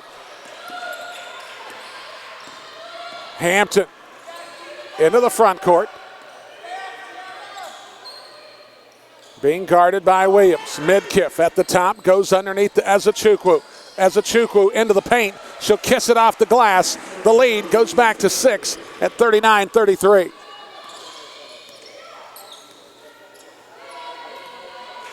Two minutes in to the third quarter. The Crusaders maintaining the 6-point advantage. Carter at the left elbow. Leans in on Ezechukwu. Gets doubled by Hampton. They'll kick it out to Williams. Now to the top to Wynn. Wynn, dribble drive, kisses it hard off the glass. Carter's going to get called for the push in the back. For Carter, that's going to be her second. It'll be the team's first, and the Crusaders will have possession. Alex Kimball will check into the contest in place of Jackson, and the Crusaders, with a 6-point advantage, will have possession. Hampton will try to work against the pressure of Williams. Gets it into the front court. Left-hand dribble. Goes now to Ezechukwu. Now to Midkiff on the far side. Midkiff kisses it off the glass. No, misses everything instead. The rebound goes to Carter. Midkiff decided to take that one on her own. As Kiana Wynn gets the layup, the lead goes back to 4 at 39-35. Hampton into the front court. Left-hand dribble, takes it toward the baseline. Now back out to Midkiff. Midkiff trying to dribble off of Caraballo. The pass down to Bethel. Bethel collects. She'll shoot the baby hook. It rattles out, no good. And the rebound goes to Kiana Wynn. 6:47 to play in the third quarter. So glad that you could join us inside the Wheeler Center. Carter with the left-hand shot. They're going to call the foul on Ezechukwu. I've got to be honest with you, folks. I thought Ezechukwu had pretty good positioning there, as that'll be her third. It'll be the team's first of the half. And Kyla Carter will go to the line. Carter put her shoulder into the chest of Ezechukwu, drew the contact, thus drawing the foul. As Barton will have Dinah Neal checking in, Jabria Smith in. Bree Greer checks in along with Larissa Bishop for the Crusaders. I thought Ezechukwu had good positioning there. However, the official on the baseline did not agree with my assessment. And since I'm not wearing stripes, I'm wearing a sweater vest. It doesn't really matter otherwise. Greer into the front court. Goes high to Ezechukwu. Now they'll go near side to Bishop. Bishop had 3 knockdowns in the first half. A good pass there to Bethel, and they're going to call a tie-up, held ball situation. It'll stay with the Crusaders.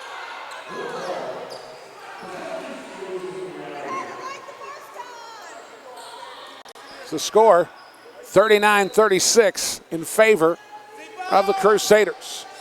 Bethel goes high to Ezechukwu. Now to Johnson.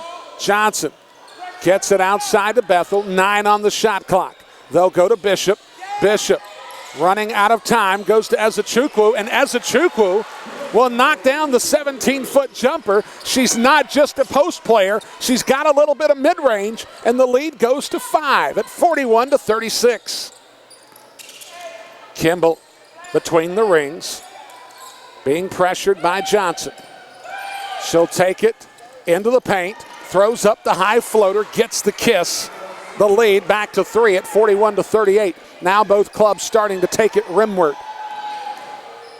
Bree Greer goes to Bethel high. Bethel near side to Bishop. Bishop gets it to Johnson, and Johnson's going to get called for the travel. Taylor Giddings will get her first taste of action in the second half in place of Crystal Ezechukwu. 5:33 remaining in the third quarter. Crusaders clinging to a 3-point advantage. Alana Terrell will be checking in here on the next dead ball, which could take us to our under 5 timeout. We'll have to wait and see. Karimadine will also check in as Kimball kicks it outside to Smith. Smith floats in, kisses it off the glass. The lead is to 1 at 41-40. Barton really starting to turn up the pressure offensively as they have looked very good going toward the rim. Bishop on the near side wing, goes into the paint. She'll shoot the fader, misses it hard off to the left side. We're inside 5 minutes remaining. The next dead ball will prompt the media. Kimball for 3. Back irons that one no good. Bethel with the rebound.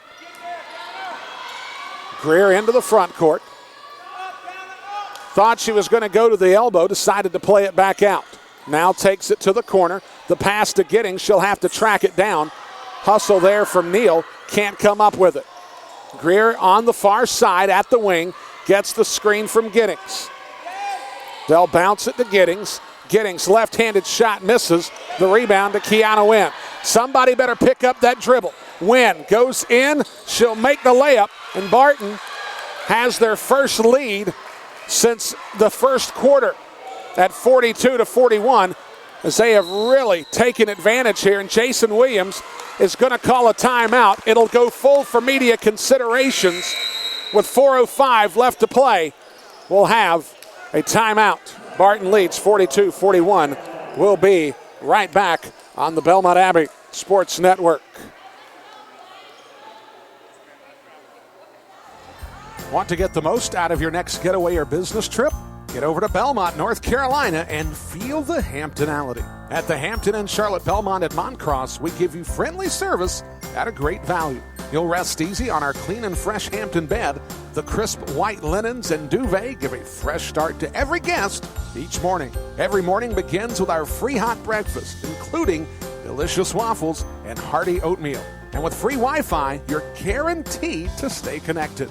We're conveniently located just 8 miles from the center of Charlotte, 7 miles from the Charlotte Douglas International Airport, and just 1 mile from Belmont Abbey College. Book your stay by visiting Hampton.com or by calling 704-825-6100. Again, that's Hampton.com or calling 704-825-6100. Feel the Hamptonality at the preferred hotel for Crusaders athletics, the Hampton Inn Charlotte Belmont at Moncross. Back here on the Belmont Abbey Sports Network, folks. At halftime tonight, as part of our Birdies in Basketball, presented by the Hampton Inn by Hilton at Moncross, 3 Belmont Abbey College golfers were honored for tournament success during the fall segment. of the 2016-17 season, as Nick Stafford, Caitlin Gribben, and Jacob Scruggs each won medalist honors in tournament action in the fall. Congratulations to our athletes who help raise the red every day on our campus. Taylor Johnson goes to Ezechukwu underneath the Giddings. Giddings misses the bunny. The rebound to Karimadine. Folks, don't forget your online home for all things Crusaders, including the Belmont Abbey Sports Network, can be found at www.abbeyathletics.com. Kimball out high. Looks to reset the offense with 11 on the shot clock. Next dead ball will take us to our under 5-minute media timeout. Smith to Neal. Neal leans in. She'll get the layup. The lead goes to 3 in favor of the Barton Bulldogs at 44-41. Bishop to the corner to Johnson. Bishop now pulls up from 16. She drops that one. LB has 11. She's the first into double figures for the Crusaders. Takes the lead back to 1 at 44-43. Crusaders looking for their third consecutive home win against Barton. As that ball's kicked out to Smith. The 15-foot pull-up misses. Dean with the rebound. Neal will have it. She'll kick it over to Kimball for 3. She'll get the knockdown. The lead goes to 4 at 47-43. Greer to Ezechukwu. Between the circles.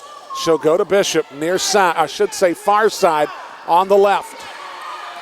15 on the shot clock, nearing 2.5 minutes remaining in the quarter. Greer takes the dribble into the paint, kicks it over to Giddings. Giddings from 15 misses the jumper baseline. The rebound goes to Terrell. And Barton with an opportunity with a conversion here to stretch their lead out to 6, which would be one of their largest leads of the evening. As Neal leans in, she'll take it off the glass. They'll call the foul in the restricted area on Giddings. And when we come back, Neal will have a free throw as it's 49-43 in favor, as Barton will have the and one opportunity. A 6-point advantage for Barton as we come back on the Belmont Abbey Sports Network. Pain doesn't just work 9 to 5. Pain can work round the clock, hours and hours, without even thinking of taking a break. So when you're hurting, you don't want to wait for an appointment. You need relief now. Well, there is a solution. Ortho Carolina's Urgent Care can provide relief for the entire family when time is of the essence. Our after-hours clinics are conveniently located near you when you need us. Ortho Carolina's expert staff is ready to treat strains, sprains, minor dislocations, sports injuries, joint pain, and more. The next time you or a loved one is hurting on an evening or over the weekend, we'll be ready to help. It's the same state-of-the-art care, professionalism, and expertise that's made Ortho Carolina a leader in the Southeast. Pain doesn't happen when it's handy, and you shouldn't have to wait to get relief. Visit orthocarolina.com for a list of urgent care locations and hours. Ortho Carolina. You improve. 2:08 remaining in the third quarter. The Crusaders, who had a 6-point halftime advantage, have been outscored by a dozen here in the third period. A 20-8 run here in the quarter for Barton, as it could be stretched out even more than that, as at the line will be Dinah Neal to get the and one opportunity. A conversion here would stretch the lead to 7, which would be the largest lead that they've had the entire night. The free throw from Neal is up. That one rattles around, no good. Ezechukwu goes to the floor, and they're going to call a traveling violation. As Ezechukwu went up, came down on the ankle, I believe, of Taylor Johnson. They both went to the floor. The traveling violation will give Barton possession on the baseline near side. Karimadine doing her part as a good basketball steward by wiping up the floor on the baseline to our left. The Crusaders need to get off the schneid here in the third period. Neal gets it out to Dean. Dean into the paint underneath the Neal. Neal, they'll count the basket as the foul, I believe, is going to be on Gabrielle Bethel. They'll call it on Bethel. That'll be her second. It'll be the team's second. And the lead stretches. It's an 8-point advantage for Barton, as it's been all Barton here in the third quarter. Shots up, misses it badly to the left side. Azachukwu with the rebound. They'll call the foul on Sierra Williams. That'll be her second. Be the team's second of the period. And the Crusaders will have possession.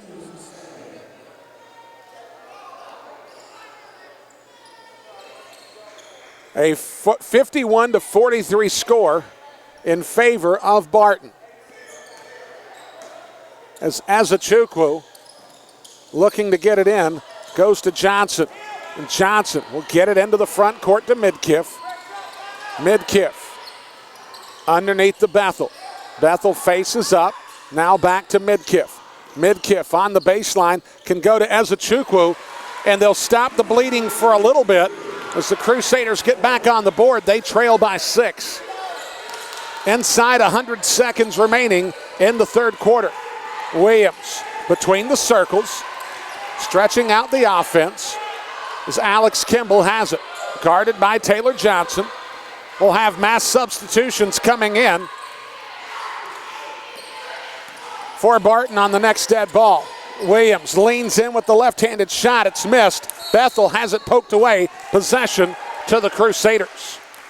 Substitutions will be in. Kiana Wynn will check in. Jabria Smith, Tatiana Jackson, and Kyla Carter. As the reserves have done a stellar job for Barton here in this third quarter. And now Wendy Sangsing's going to reward them with a little bit of breather, getting some of the starters back on. Hampton gets it quickly to Taylor Johnson, who will bring it into the front court. 1 minute, 8 seconds remaining in the third quarter. A 6-point lead for Barton. And that ball ripped away by Alex Kimball. And Kimball will have the easy layup, and the lead goes back to 8. 53-45. So the Crusaders have been boat raced here in the third quarter, and there's no other way to put it, really. They have been outscored by 14 in the third quarter. That pass deflected away by Wynn. 38.3 seconds remaining, 13 on the shot clock. Alex Kimball will depart. Neal checks in. Baseline throw in, near side. Taylor Johnson to do the honors. Out high to Midkiff. Midkiff goes key to line to lane. She'll get fouled by Jackson. So go to the line to shoot a pair, as the foul on Jackson will be her first. It'll be the team's third. And Morgan Midkiff will go to the free throw line.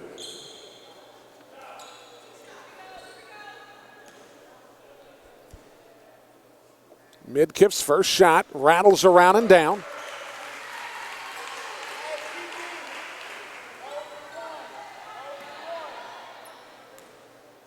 Second shot, it's true. And Caroline Toomey will check into the contest along with Taylor Giddings in a 6-point ball game. Azachukwu and Midkiff will get a little bit of a breather here in the third quarter with 33.4 seconds remaining, about 3.5 separating the game clock from the shot clock. Jackson will bring it across slowly with the right hand dribble. Now guarded by Toomey.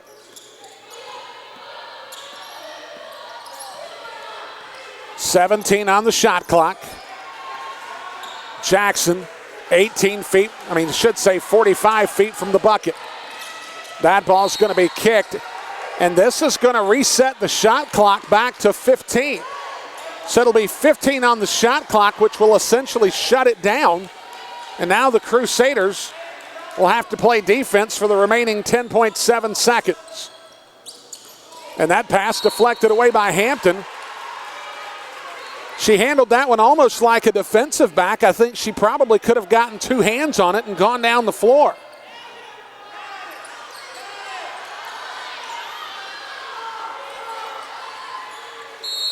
Barton will inbounds near midcourt.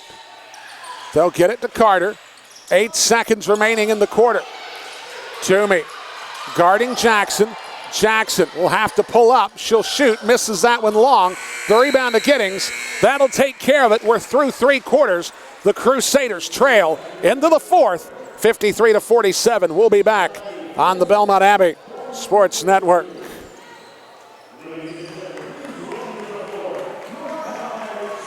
Domino's Pizza, and your pizza parade begins. Marching bands dressed as pizza slices play. Tigers eating pizza roar. And then someone rains on your pizza parade. I want salad instead. So Domino's is introducing salads. Now you get pizza, they can get salad, and the pizza parade is saved. Order a medium 2-topping pizza and a delicious Domino's salad for only $5.99 each. 2-item minimum. You must ask for this limited time offer. Prices, participation, delivery area, and charges may vary. Looking for up-to-the-minute scores of your favorite Crusader sports? www.abbeyathletics.com. Feature content, including coaches' interviews. www.abbeyathletics.com. Crusaders broadcast on demand. That's right, www.abbeyathletics.com. Your online source for all things Crusaders can be found in one place, www.abbeyathletics.com. And we go to the fourth quarter. The Crusaders in that fourth quarter were outscored by 12 points as they had a 41-35 lead at halftime. They only scored 6 points in the period. If I've got to know, they were outscored 24-12. That's my bad.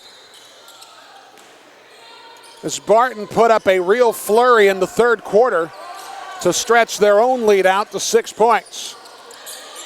Jabria Smith between the circles, Hampton guarding, out to Alex Kimball. Now to Neal. Neal has nowhere to go with it. Will bring it back out with 11 to shoot. First possession of the final period. Kimball goes into the paint. She'll fire from 15, misses that. Giddings with the rebound. Now to Hampton. And now the Crusaders are going to have to put together 2 quarters in this 10 minutes of action. Or 10 minutes of action that looked like the first 2 quarters that they played. Cannot have a repeat of quarter number 3.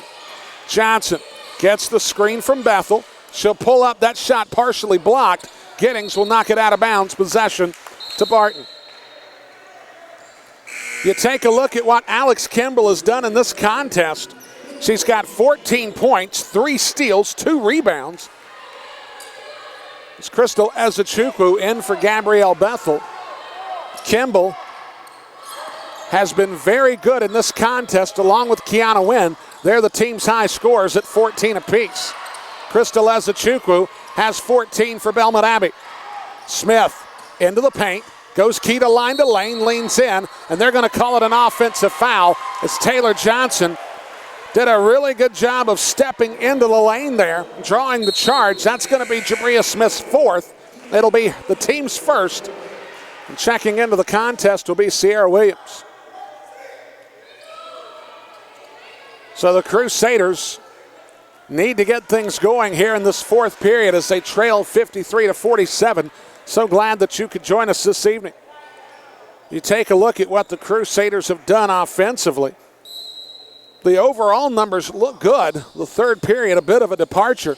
So they shot only 38.5% from the field, but they gave up 61% to Barton. And that is the 17th turnover of the evening for the Crusaders, and Kiana Wynn gets the layup. And if Jason Williams isn't careful, he runs a real possibility of this lead going to double figures and his club not having any opportunity to respond. Ezechukwu out to Johnson from 17. That one riddles around. Giddings gets the putback. Taylor Giddings with the putback. She now has 8 in the contest. The lead at 55-49. Dinah Neal on the right wing goes into the lane and has that shot thrown by Taylor Giddings. They'll call the foul on Giddings. That's going to be her 3rd. It'll be the team's first on the final stanza. And that'll send Dinah Neal to the line. Neal so far this evening has been 1 of 4 from the charity stripe, 3 of 6 from the field. It would almost benefit Belmont Abbey to continue to send her to the line. Shots up, back irons it no good. Bethel and Midkiff checking in for the Crusaders. Giddings and Johnson out. You've got to have people that can make free throws in these late game situations. Dinah Neal 1 of 5 tonight with a second opportunity. That shot, it's going to rattle around and miss. She misses both shots in this two-shot opportunity. Hampton across center court. Goes to Midkiff on the left. Bishop goes high to Ezechukwu. Will get the handoff. And now Bishop pulls up. She's going to miss everything but the glass. She'll get the rebound. It'll be tied up. Dinah Neal will tie up Bishop. It'll be a baseline throw for the Crusaders with 7 on the shot clock.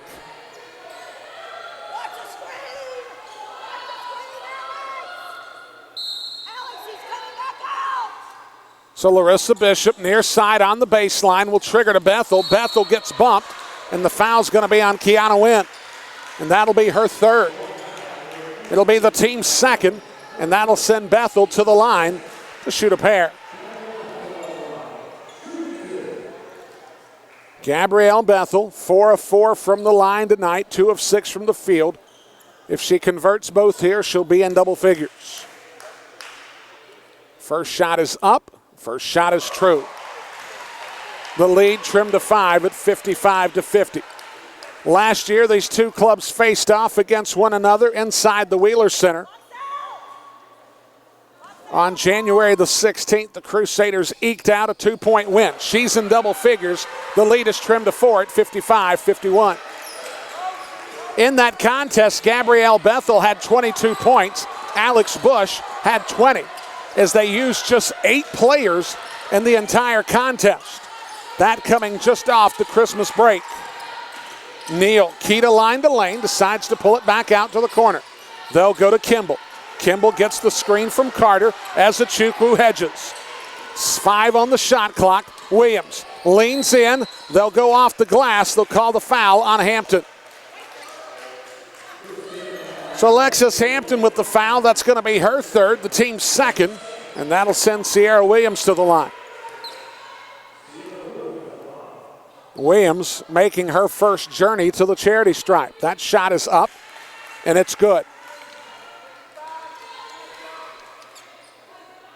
As soon as we're done here, we'll have the Ortho Carolina postgame show, and then we'll set up the action on the men's side.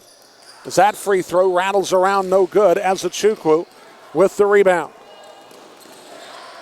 Hampton pulls it back out, 35 feet from the bucket. Midkiff guarded by Kimball. Bounces high to Ezechukwu. She'll face up. Back outside to Hampton. That's a good pass to Midkiff. Midkiff gets tied up by Wynn. She tried to go right into the chest of Wynn, but it was to no avail. Dinah Neal gets the layup. The lead is up to 7.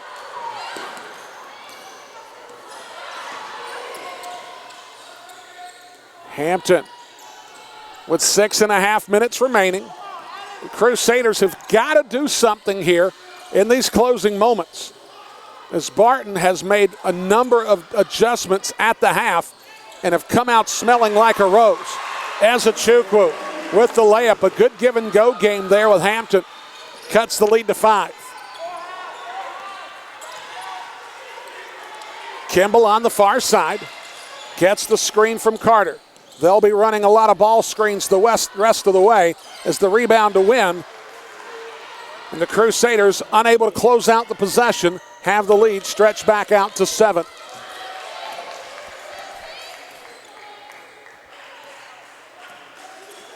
Hampton across the timeline, and they're going to call a foul on Morgan Midkiff. It's Morgan Midkiff away from the basketball, pushed off on, I believe, Alex Kimball, who's going to take a time off the floor. Hampton out, Johnson in, Midkiff out, Bree Greer in. A 7-point lead for the Barton Bulldogs. Winners of 17 of their last 19 contests against the Crusaders. I think the last time the Crusaders won at Barton, I don't know that the internet had been invented yet. It's that rebound by Ezechukwu. Kicked out to Greer. Bishop was going to try to trigger. She gives it up to Johnson for three. That back iron's no good. The rebound to Dinah Neal. To be honest with you folks, I don't have any numbers. We don't have any history on the last time the Crusaders won inside Wilson Gymnasium on the women's side. An offensive foul with 4:58 to play. The foul's going to be on Dinah Neal. That'll be her second. It'll be the team's third, and that'll take us to our final media timeout as Barton leads 60-53. We'll be back on the Belmont Abbey Sports Network. Pain doesn't just work 9 to 5. Pain can work round the clock, hours and hours, without even thinking of taking a break. So when you're hurting, you don't want to wait for an appointment. You need relief now. Well, there is a solution. Ortho Carolina's Urgent Care can provide relief for the entire family when time is of the essence. Our after-hours clinics are conveniently located near you when you need us. Ortho Carolina's expert staff is ready to treat strains, sprains, minor dislocations, sports injuries, joint pain, and more. The next time you or a loved one is hurting on an evening or over the weekend, we'll be ready to help.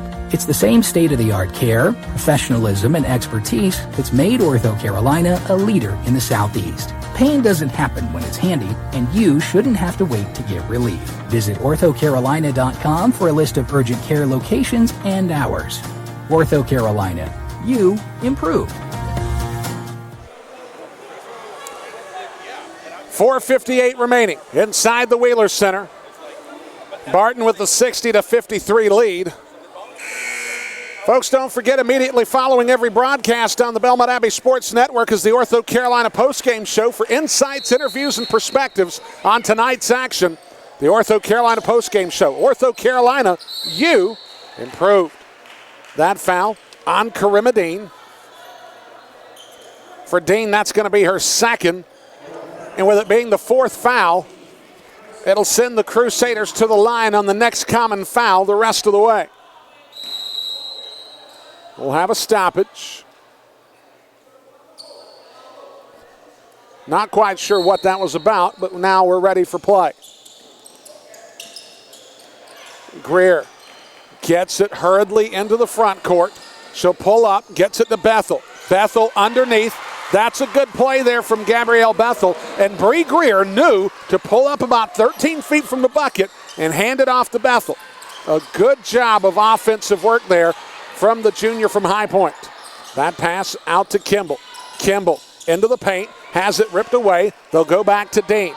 13 on the shot clock, 4.5 remaining in the contest of a 5-point ball game. Kimball, change of direction. She'll get bumped. The foul might be on Bree Greer. Kimball will go to the line. The foul will be on Bree Greer. For Greer, that's her first. It'll be Belmont Abbey's fourth team foul, so now everybody shoots the rest of the way as Alex Kimball goes to the line. 5 of 10 from the field, 1 of 3 from distance. As she misses the first, now 3 of 5 from the line. I should say Kimball is now 3 of 5 from the line, as she has been a real spark plug for this team off the bench. 4:21 to play. The second free throw opportunity for Kimball. Back irons it no good. Ezechukwu with the rebound. Ezechukwu has a double-double this evening. 16 points, 12 rebounds.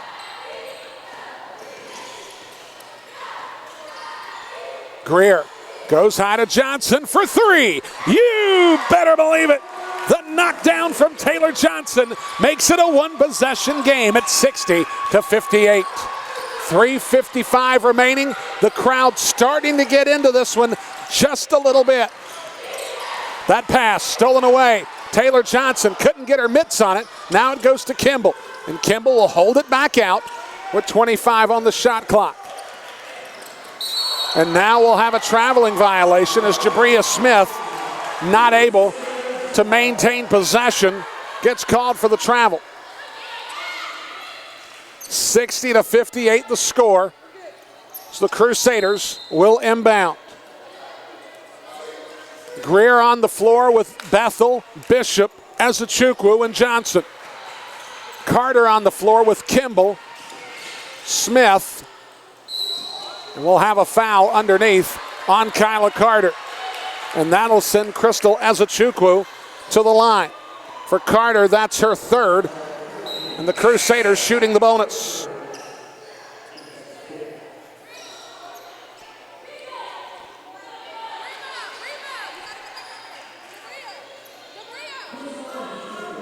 Substitutions not able to check in until the first free throw toss has been administered, as Ezechukwu will go to the line.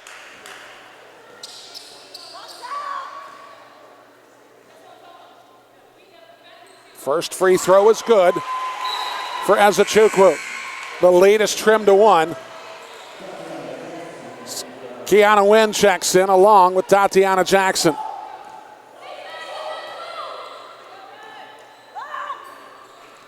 Free throw, and we're knotted up.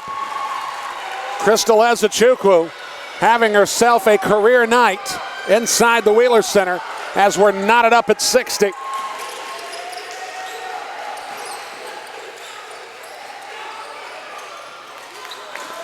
That make there, giving Barton the 2-point advantage.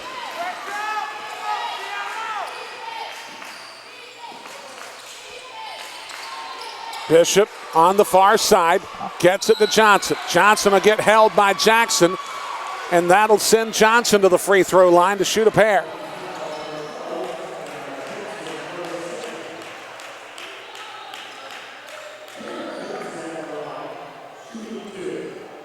So the Crusaders in the bonus. Johnson, the sophomore from Pickerington, Ohio, will spin it, fire it, and make it. 62-61.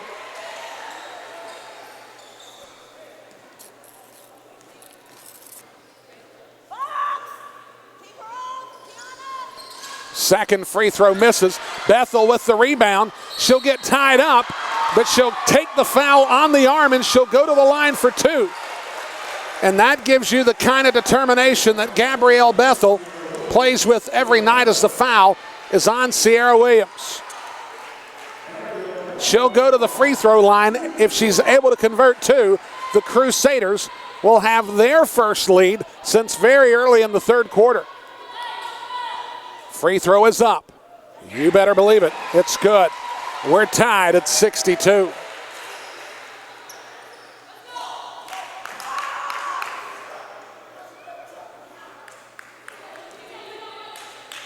Bethel fires.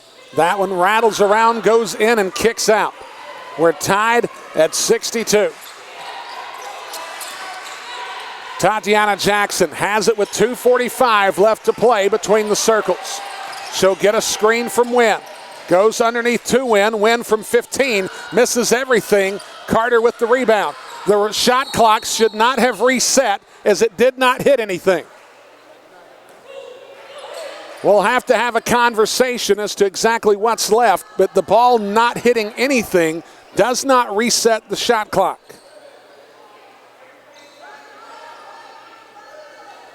I would imagine 17 maybe.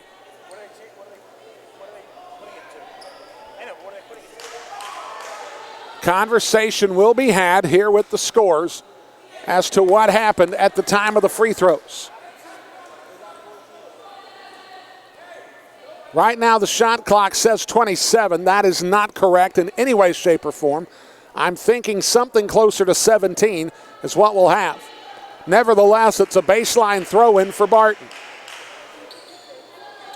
2:34 remaining, and essentially both clubs getting a timeout here without being able to really take advantage, as neither club can actually bring their club to the bench. The shot clock will be reset to 15. So that was close. 2:34 remaining in the contest. Carter triggers inbounds near side. Running out of time as she floats that pass out to Jackson. And they'll go into the offense. Around the horn, outside to Kimball. Kimball with 6 on the shot clock. She'll get it back into the paint. She'll shoot the floater. Kisses it off the glass, no good. The rebound goes to Bethel.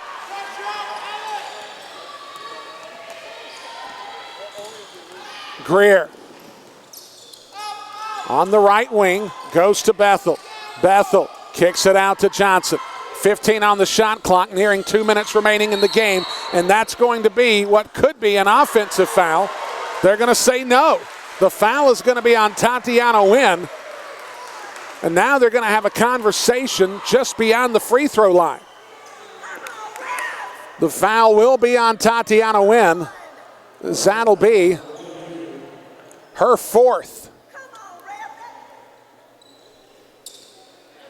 And that'll send Taylor Johnson to the line with 2:01 remaining in a tie ball game at 62. And I've got to be honest with you, I've seen some calls tonight where that goes the way of the offense, a foul. The defense gets the benefit of the doubt, but not that time, and Wendy Sangsing called out the officials immediately on it. Free throw from Johnson is up and good. The Crusaders have their first lead since the opening moments of the third quarter. Johnson with the opportunity to stretch the lead to a pair. The shot is up. It's true. 64-62 in favor of the Crusaders. Jackson gets it near side. Now to Kimball in the corner. That one rattles out. Ezechukwu with the rebound. And now Ezechukwu will get it to Johnson. It's a smart play there from the freshman. The young lady from Lithonia, Georgia, showing some real astute abilities with the basketball. As that foul is going to be on Barton's Alex Kimball. That'll be her first. And that'll send Johnson to the line. And if you're Jason Williams, you got to feel like you're in the catbird seat a little bit. 1 minute, 36 seconds remaining, and Taylor Johnson, as long as she's on the line, you got to feel great about your chances. She'll fire the first. It's good. The lead stretches to 3. I think we're in for a real Donnybrook of an evening with the remaining 96 seconds here inside the Wheeler Center. She'll spin it, fire the second. It's good. The lead is 66-62. And Wendy Sangsing, I believe, is going to call a timeout. We'll take it with her as the Crusaders lead 66-62 on the Belmont Abbey Sports Network. We'll be right back. Conference Carolinas, competition amongst 10 colleges and universities across North and South Carolina, as well as Tennessee. Over 3,000 student athletes competing at the highest level of NCAA Division II athletics, with annual selections to postseason play. Conference Carolinas is dedicated to student athletes not only succeeding on the field, but in the classroom and after graduation. Keep up with us at conferencecarolinas.com. Be sure to follow us at CONF Carolinas on our various social media platforms.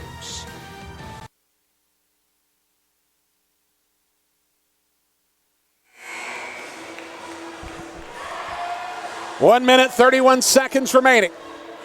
On the floor for Barton, Tatiana Jackson, Kyla Carter, Alex Kimball, Kiana Nguyen, and Sierra Williams. For the Crusaders, Greer, Ezechukwu, Bethel, Johnson, and Bishop. Inbounds right in front of me, near the Barton bench. Carter, up and under. She'll make the layup. 66-64. The full court pressure being applied by Barton. Greer gets it into the front court. And Greer has certainly settled this offense for the Crusaders as Bishop steps on the sideline, giving possession with 1:14 back to Barton. Greer has been very, very good here in this segment of the contest that Jason Williams has utilized. Wendy Sangsing is going to set up this offensive set and going to call timeout one more time. That 30-second timeout will stay here with, as we have 1:08 remaining in the contest. The Crusaders have the 66-64 lead. Taking a look at the conference standings here in the early going, King and Mount Olive are tied at 2-0. Limestone at 1-0. Of course, they're the prohibitive favorite to win the conference. when it's all said and done. Barton College right now 1-0. The Crusaders trying to change that. Pfeiffer, Emmanuel, Converse, and Lees McRae all at 1-1. Belmont Abbey, of course, opening their conference slate tonight. North Greenville, Erskine, and SWU, Southern Wesleyan University, at 0-2. Inbounds pass to Kiana Wynn. Wynn will tie it up. That was an easy set play there for Barton as we're inside a minute to go. 66 apiece here inside the Wheeler Center. Johnson in the corner. Passes to Ezechukwu. Goes to Greer. 12 on the shot clock. Bishop looking for somewhere to go. Gets it high to Johnson. Johnson's going to get held by Jackson, and she'll go to the line to shoot the double bonus. The foul on Jackson is going to be her third, I believe. But nevertheless, it sends Johnson to the line in a tie game with an opportunity to retake the lead. Johnson fires. It's good. The Crusaders have the lead back.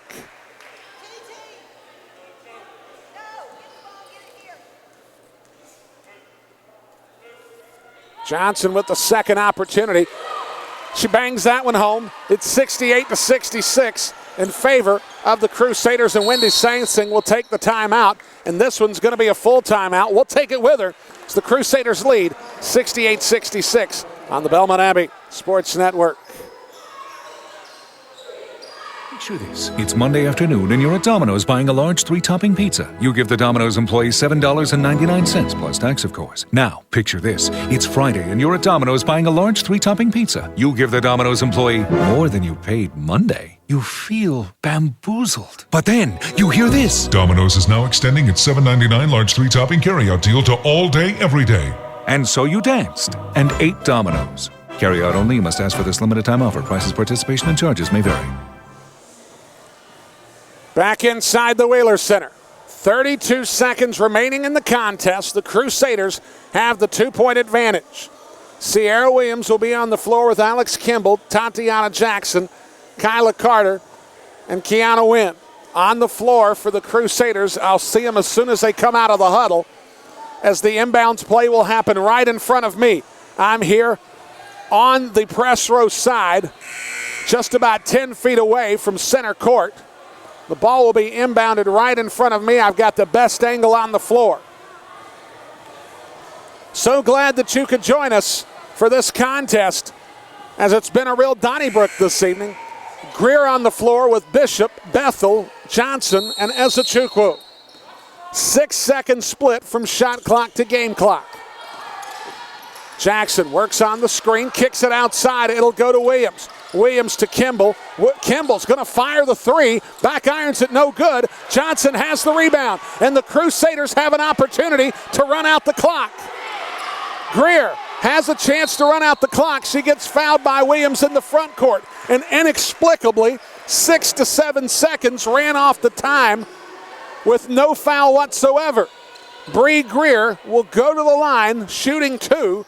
If she converts both, it gives the Crusaders a 2-possession lead and might just maybe seal the contest. Greer fires. That one's going to rattle around, out, and back down. 69-66. Checking into the game for Barton will be Angela Caraballo. More of an outside shooter is Caraballo. Greer will get the opportunity to make the second. Shot is up. The shot back iron's no good. The rebound to Caraballo. Jackson inside, 9 seconds remaining. Has nowhere to go, has to bounce it to Kimball. Kimball has it partially blocked. We'll have a foul underneath, and we're going to have a 3-shot opportunity. They're going to call Gabrielle Bethel with the foul. The official had the same angle I did, and to be quite honest with you, I didn't see a foul. Again, that doesn't mean a thing. as Alex Kimball will shoot three. She was clearly beyond the arc. There's no doubt about that one. But the foul on Bethel, not quite sure of. Kimball shoots three, and she misses the first. 3 seconds remain. And essentially here, Kimball is going to make this one if you're Wendy Saintsing, and she does not. So now she's going to have to miss this one on purpose, hope that they can tip it back out to the circle for one last opportunity at a three.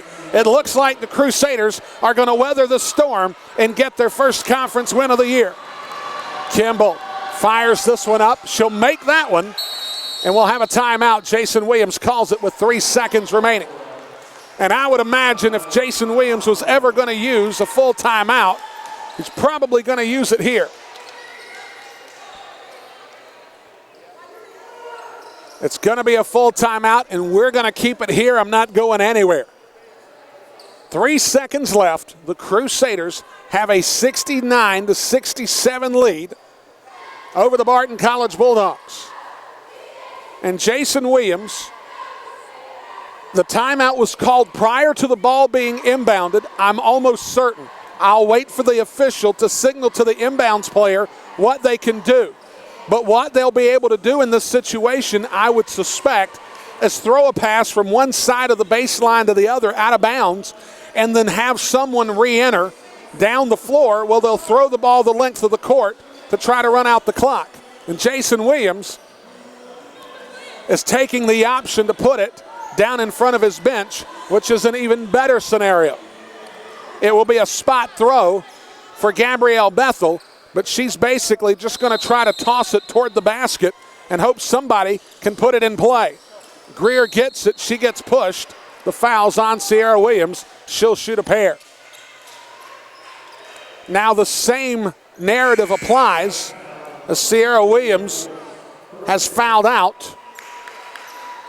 If Bree Greer can knock down both free throws, game's over. As Dinah Neal will check into the contest with 1.9 seconds remaining. All Greer has to do is make the free throws, and it becomes anticlimactic. Greer will bounce it, spin it, fire it, and it rattles out. We're not over yet. Greer will get the opportunity for the second throw. Shots up, shots good. It's a three-point advantage. They'll roll it out, and now they're going to have to fire. They're going to run out of time, and that's going to do it. The Crusaders win 70-67 here to open the conference schedule. When we come back, we'll have the Ortho Carolina postgame show. As the Crusaders raise the red against Barton. We'll be right back.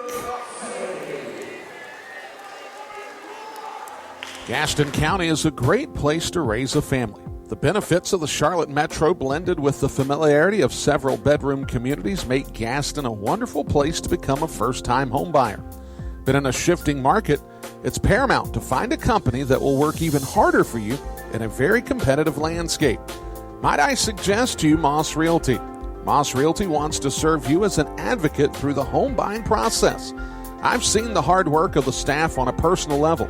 The attention to detail and their knowledge of Gaston County is top-notch. Moss Realty can help you make a pleasure out of life's biggest purchase. Give them a call at 704-865-5555 or log on to mossrealty.com. The number again, 704-865-5555. Moss Realty can turn dream home searching into dream home living. That number one more time, 704-865-5555. That's Moss Realty. Pain. Pain doesn't just work 9 to 5. Pain can work round the clock, hours and hours, without even thinking of taking a break. So when you're hurting, you don't want to wait for an appointment. You need relief now. Well, there is a solution. Ortho Carolina's Urgent Care can provide relief for the entire family when time is of the essence. Our after-hours clinics are conveniently located near you when you need us. Ortho Carolina's expert staff is ready to treat strains, sprains, minor dislocations, sports injuries, joint pain, and more. The next time you or a loved one is hurting on an evening or over the weekend, we'll be ready to help. It's the same state-of-the-art care, professionalism, and expertise that's made Ortho Carolina a leader in the Southeast. Pain doesn't happen when it's handy, and you shouldn't have to wait to get relief. Visit orthocarolina.com for a list of urgent care locations and hours. Ortho Carolina. You improved. Looking for up-to-the-minute scores of your favorite Crusader sports? www.abbeyathletics.com. Feature content, including coaches' interviews. www.abbeyathletics.com. Crusaders broadcast on demand. That's right, www.abbeyathletics.com. Your online source for all things Crusaders can be found in one place, www.abbeyathletics.com. Just off the 485 loop, just minutes from the Belmont Abbey campus, is a place where the golf is thrilling and the food is a treat for the palate. Pine Island Country Club. General Manager Matt Zavanit and his staff have created a golf and social experience that is unique to the Charlotte Metro. The golf course is one of the best conditioned and aesthetically pleasing courses in the region. The knowledgeable and friendly staff are on the ready to help you look and play your best. The club pool offers you the chance to spend the day with family, enjoying the warmth of summer with friends. If you are in the mood for an evening of dinner and conversation, then Pine Island Country Club is your spot. Prepare to be treated to an elegant evening at the place you belong, the approachably private Pine Island Country Club. Call Matt Zavanit to schedule your tour by calling 704-394-1422.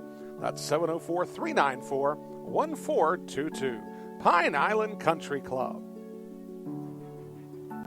Conference Carolinas, competition amongst 10 colleges and universities across North and South Carolina, as well as Tennessee. Over 3,000 student athletes competing at the highest level of NCAA Division II athletics, with annual selections to postseason play. Conference Carolinas is dedicated to student athletes not only succeeding on the field, but in the classroom and after graduation. Keep up with us at conferencecarolinas.com. Be sure to follow us at CONF Carolinas on our various social media platforms. Want to get the most out of your next getaway or business trip?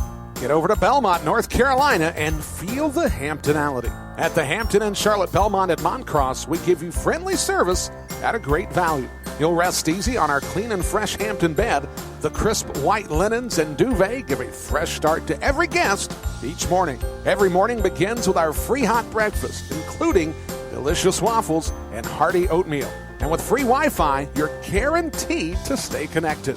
We're conveniently located just 8 miles from the center of Charlotte, 7 miles from the Charlotte Douglas International Airport, and just 1 mile from Belmont Abbey College. Book your stay by visiting Hampton.com or by calling 704-825-6100. Again, that's Hampton.com or calling 704-825-6100. Feel the Hamptonality at the preferred hotel for Crusaders athletics, the Hampton Inn Charlotte Belmont at Moncross. Back here on the Belmont Abbey Sports Network as the Crusaders raise the red on the women's side, 70-67. Brian Rushing here. We welcome you to the Ortho Carolina postgame show. Folks, want to thank Dr. Ron John Matra in his 16th year of working with the Crusaders, as well as Blair Premise, with all of their help on the Belmont Abbey Sports Network. Folks, don't forget, Ortho Carolina, you improved. You take a look at the stat sheet tonight. The Crusaders get their first conference win of the season in as many tries, 70-67 over Barton. And folks, you take a look at all the keys that I told you about the game. You take a look at all the numbers, and the most glaring number that sticks out in this contest is the Crusaders taking care of business at the free throw line when it counted. In the fourth quarter, the Crusaders were 14 of 18 from the charity stripe. For the game, they were 22 of 26. They didn't miss a free throw until the final minutes of the fourth quarter, as they were able to go 22 of 26 from the charity stripe in the win this evening. You contrast that to what Barton was doing. They went 11 of 28 from the free throw line. 39%. They shot better tonight from the field than they did from the free throw line this evening, as they had numerous opportunities. They were 2 of 9 from the free throw line in the fourth quarter alone. That's 22%. That's not how you close out games, and certainly Wendy Saintsing will be discussing that with her club in future days, as Barton had an opportunity to seal the win on the road this evening but couldn't do it. The Belmont Abbey Crusaders were able to make their free throws and get the win 70-67. Let's go ahead and take a look at some of the individual numbers for Barton. Kiana Wynn had 22 points in 25 minutes. She also had 8 rebounds. Alex Kimball had 15 points in 27 minutes. She also had 3 steals on the evening.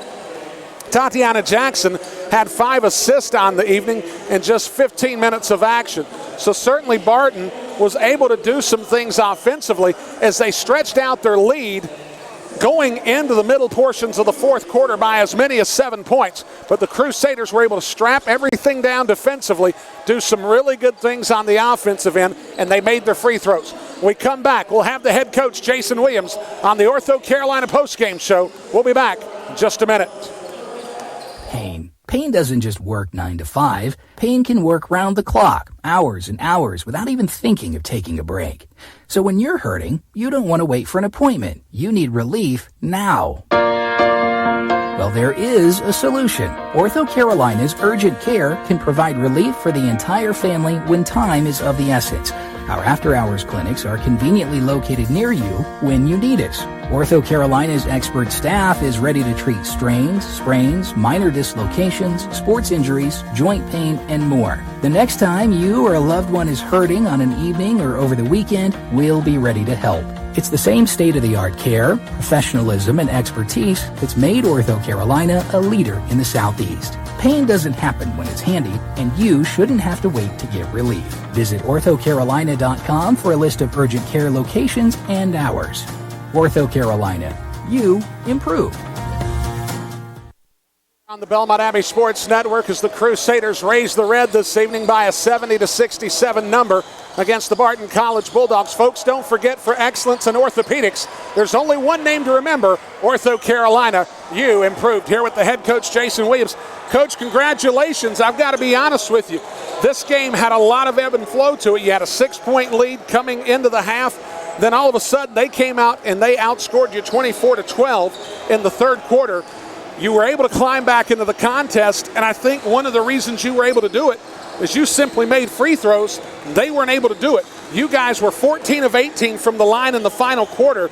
They were 2 of 9. Tell me how important free throws are to you, to this team, and how they reared their head, fortunately for you guys, this evening in the 70-67 win. They're huge for us. You know, we spend legitimately 10 minutes of practice time a day on just focusing and knocking down free throws. And for us, it's a third of the game that we are constantly trying to look to and try to get to the line consistently. In the first quarter, you know, we had a quick little foul count early, and so we got to the line early and got a chance to establish our rhythm at the line. So it helped us tremendously today. Now, Coach, to give folks some context, they're thinking 10 minutes is not a lot of time, but when you're putting that into a 2-hour window for practice, it's a considerable amount of time, and it's probably something that you spend as much time doing as you would any other of your shooting disciplines that you do through the course of a practice. Yes, without a doubt. It's something that we consistently do on a regular basis because we expect that result to then show up during game time, and today it did.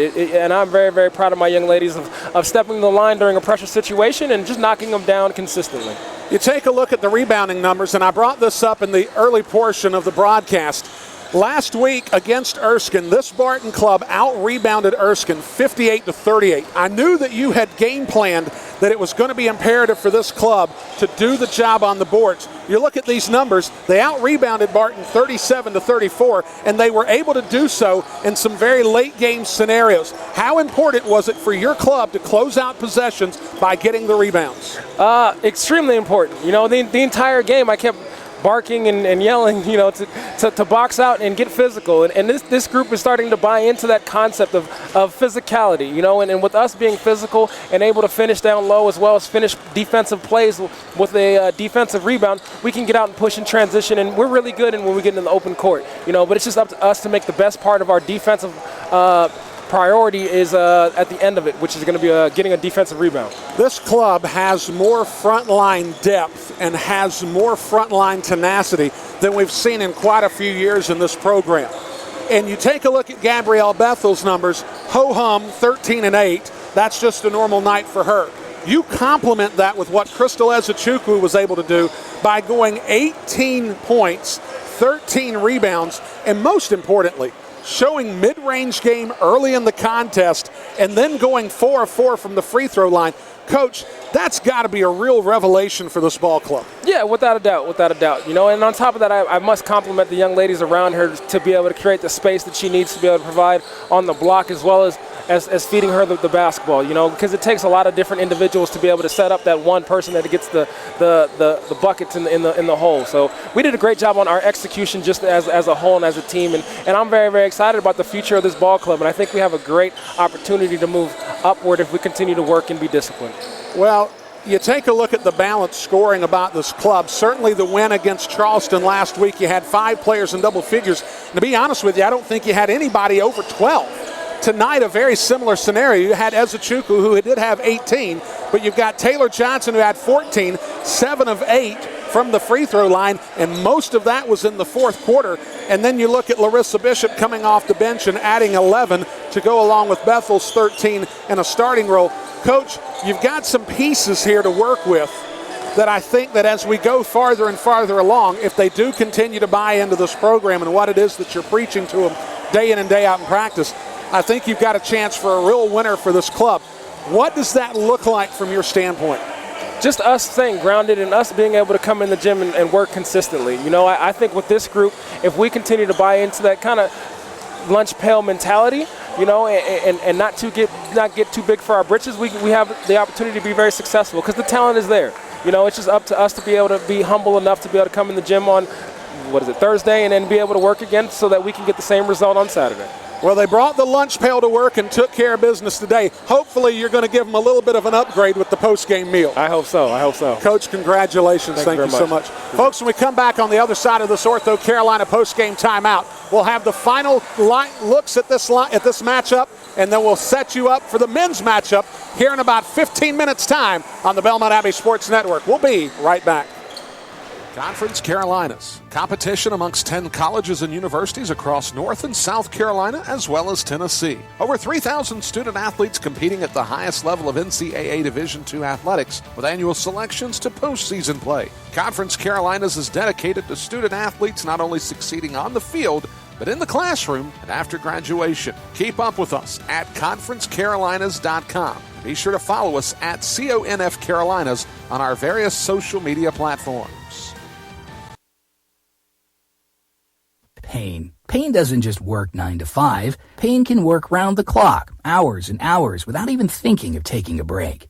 So when you're hurting, you don't want to wait for an appointment. You need relief now. Well, there is a solution. Ortho Carolina's Urgent Care can provide relief for the entire family when time is of the essence. Our after-hours clinics are conveniently located near you when you need us. Ortho Carolina's expert staff is ready to treat strains, sprains, minor dislocations, sports injuries, joint pain, and more. The next time you or a loved one is hurting on an evening or over the weekend, we'll be ready to help. It's the same state-of-the-art care, professionalism, and expertise that's made Ortho Carolina a leader in the Southeast. Pain doesn't happen when it's handy, and you shouldn't have to wait to get relief. Visit orthocarolina.com for a list of urgent care locations and hours. Ortho Carolina. You improve. And we're back here on the Ortho Carolina postgame show. Don't forget, folks, for excellence in orthopedics, Ortho Carolina, you improve. So the Crusaders get a big win to open up the conference schedule, 70-67 against Barton. They'll be back here at home on Saturday, a 4:30 tip against Converse College, as they'll complete their first conference week of the year, hopefully going 2-0 with a win against Converse coming up. Folks, when we come back, What we're going to do is we're going to run some commercials, we're going to reset our broadcast, and then we're going to turn our attention to the men's side. As Belmont Abbey's men will be taking on Barton College, it should be a real Donnybrook inside the Wheeler Center. Can't wait to see you back here in just a little bit on the Belmont Abbey Sports Network as the Crusaders women raise the red 70-67. We'll be back on the Belmont Abbey Sports Network. Want to get the most out of your next getaway or business trip? Get over to Belmont, North Carolina, and feel the Hamptonality. At the Hampton Inn Charlotte Belmont at Moncross, we give you friendly service at a great value. You'll rest easy on our clean and fresh Hampton bed. The crisp white linens and duvet give a fresh start to every guest each morning. Every morning begins with our free hot breakfast, including delicious waffles and hearty oatmeal. And with free Wi-Fi, you're guaranteed to stay connected. We're conveniently located just 8 miles from the center of Charlotte, 7 miles from the Charlotte Douglas International Airport, and just 1 mile from Belmont Abbey College. Book your stay by visiting Hampton.com or by calling 704-825-6100. Again, that's Hampton.com or calling 704-825-6100. Feel the Hamptonality at the preferred hotel for Crusaders athletics, the Hampton Inn Charlotte Belmont at Moncross.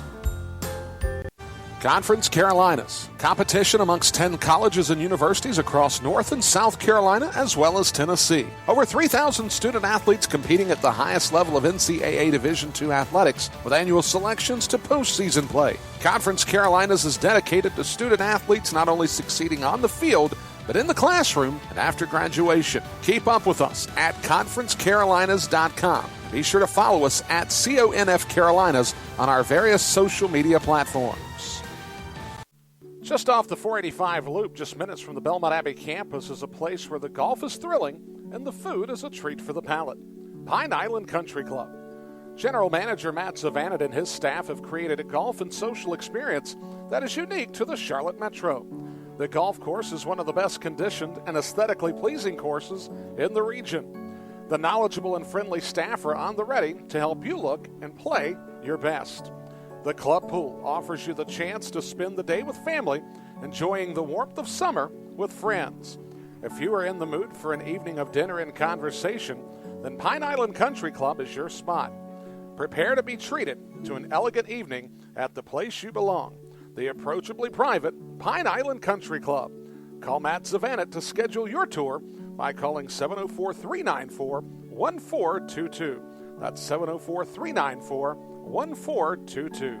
Pine Island Country Club. Looking for up-to-the-minute scores of your favorite Crusader sports? www.abbeyathletics.com. Feature content, including coaches' interviews. www.abbeyathletics.com. Crusaders broadcast on demand.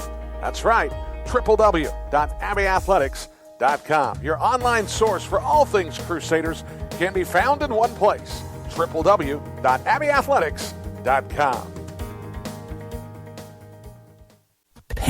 Pain doesn't just work 9 to 5. Pain can work round the clock, hours and hours, without even thinking of taking a break.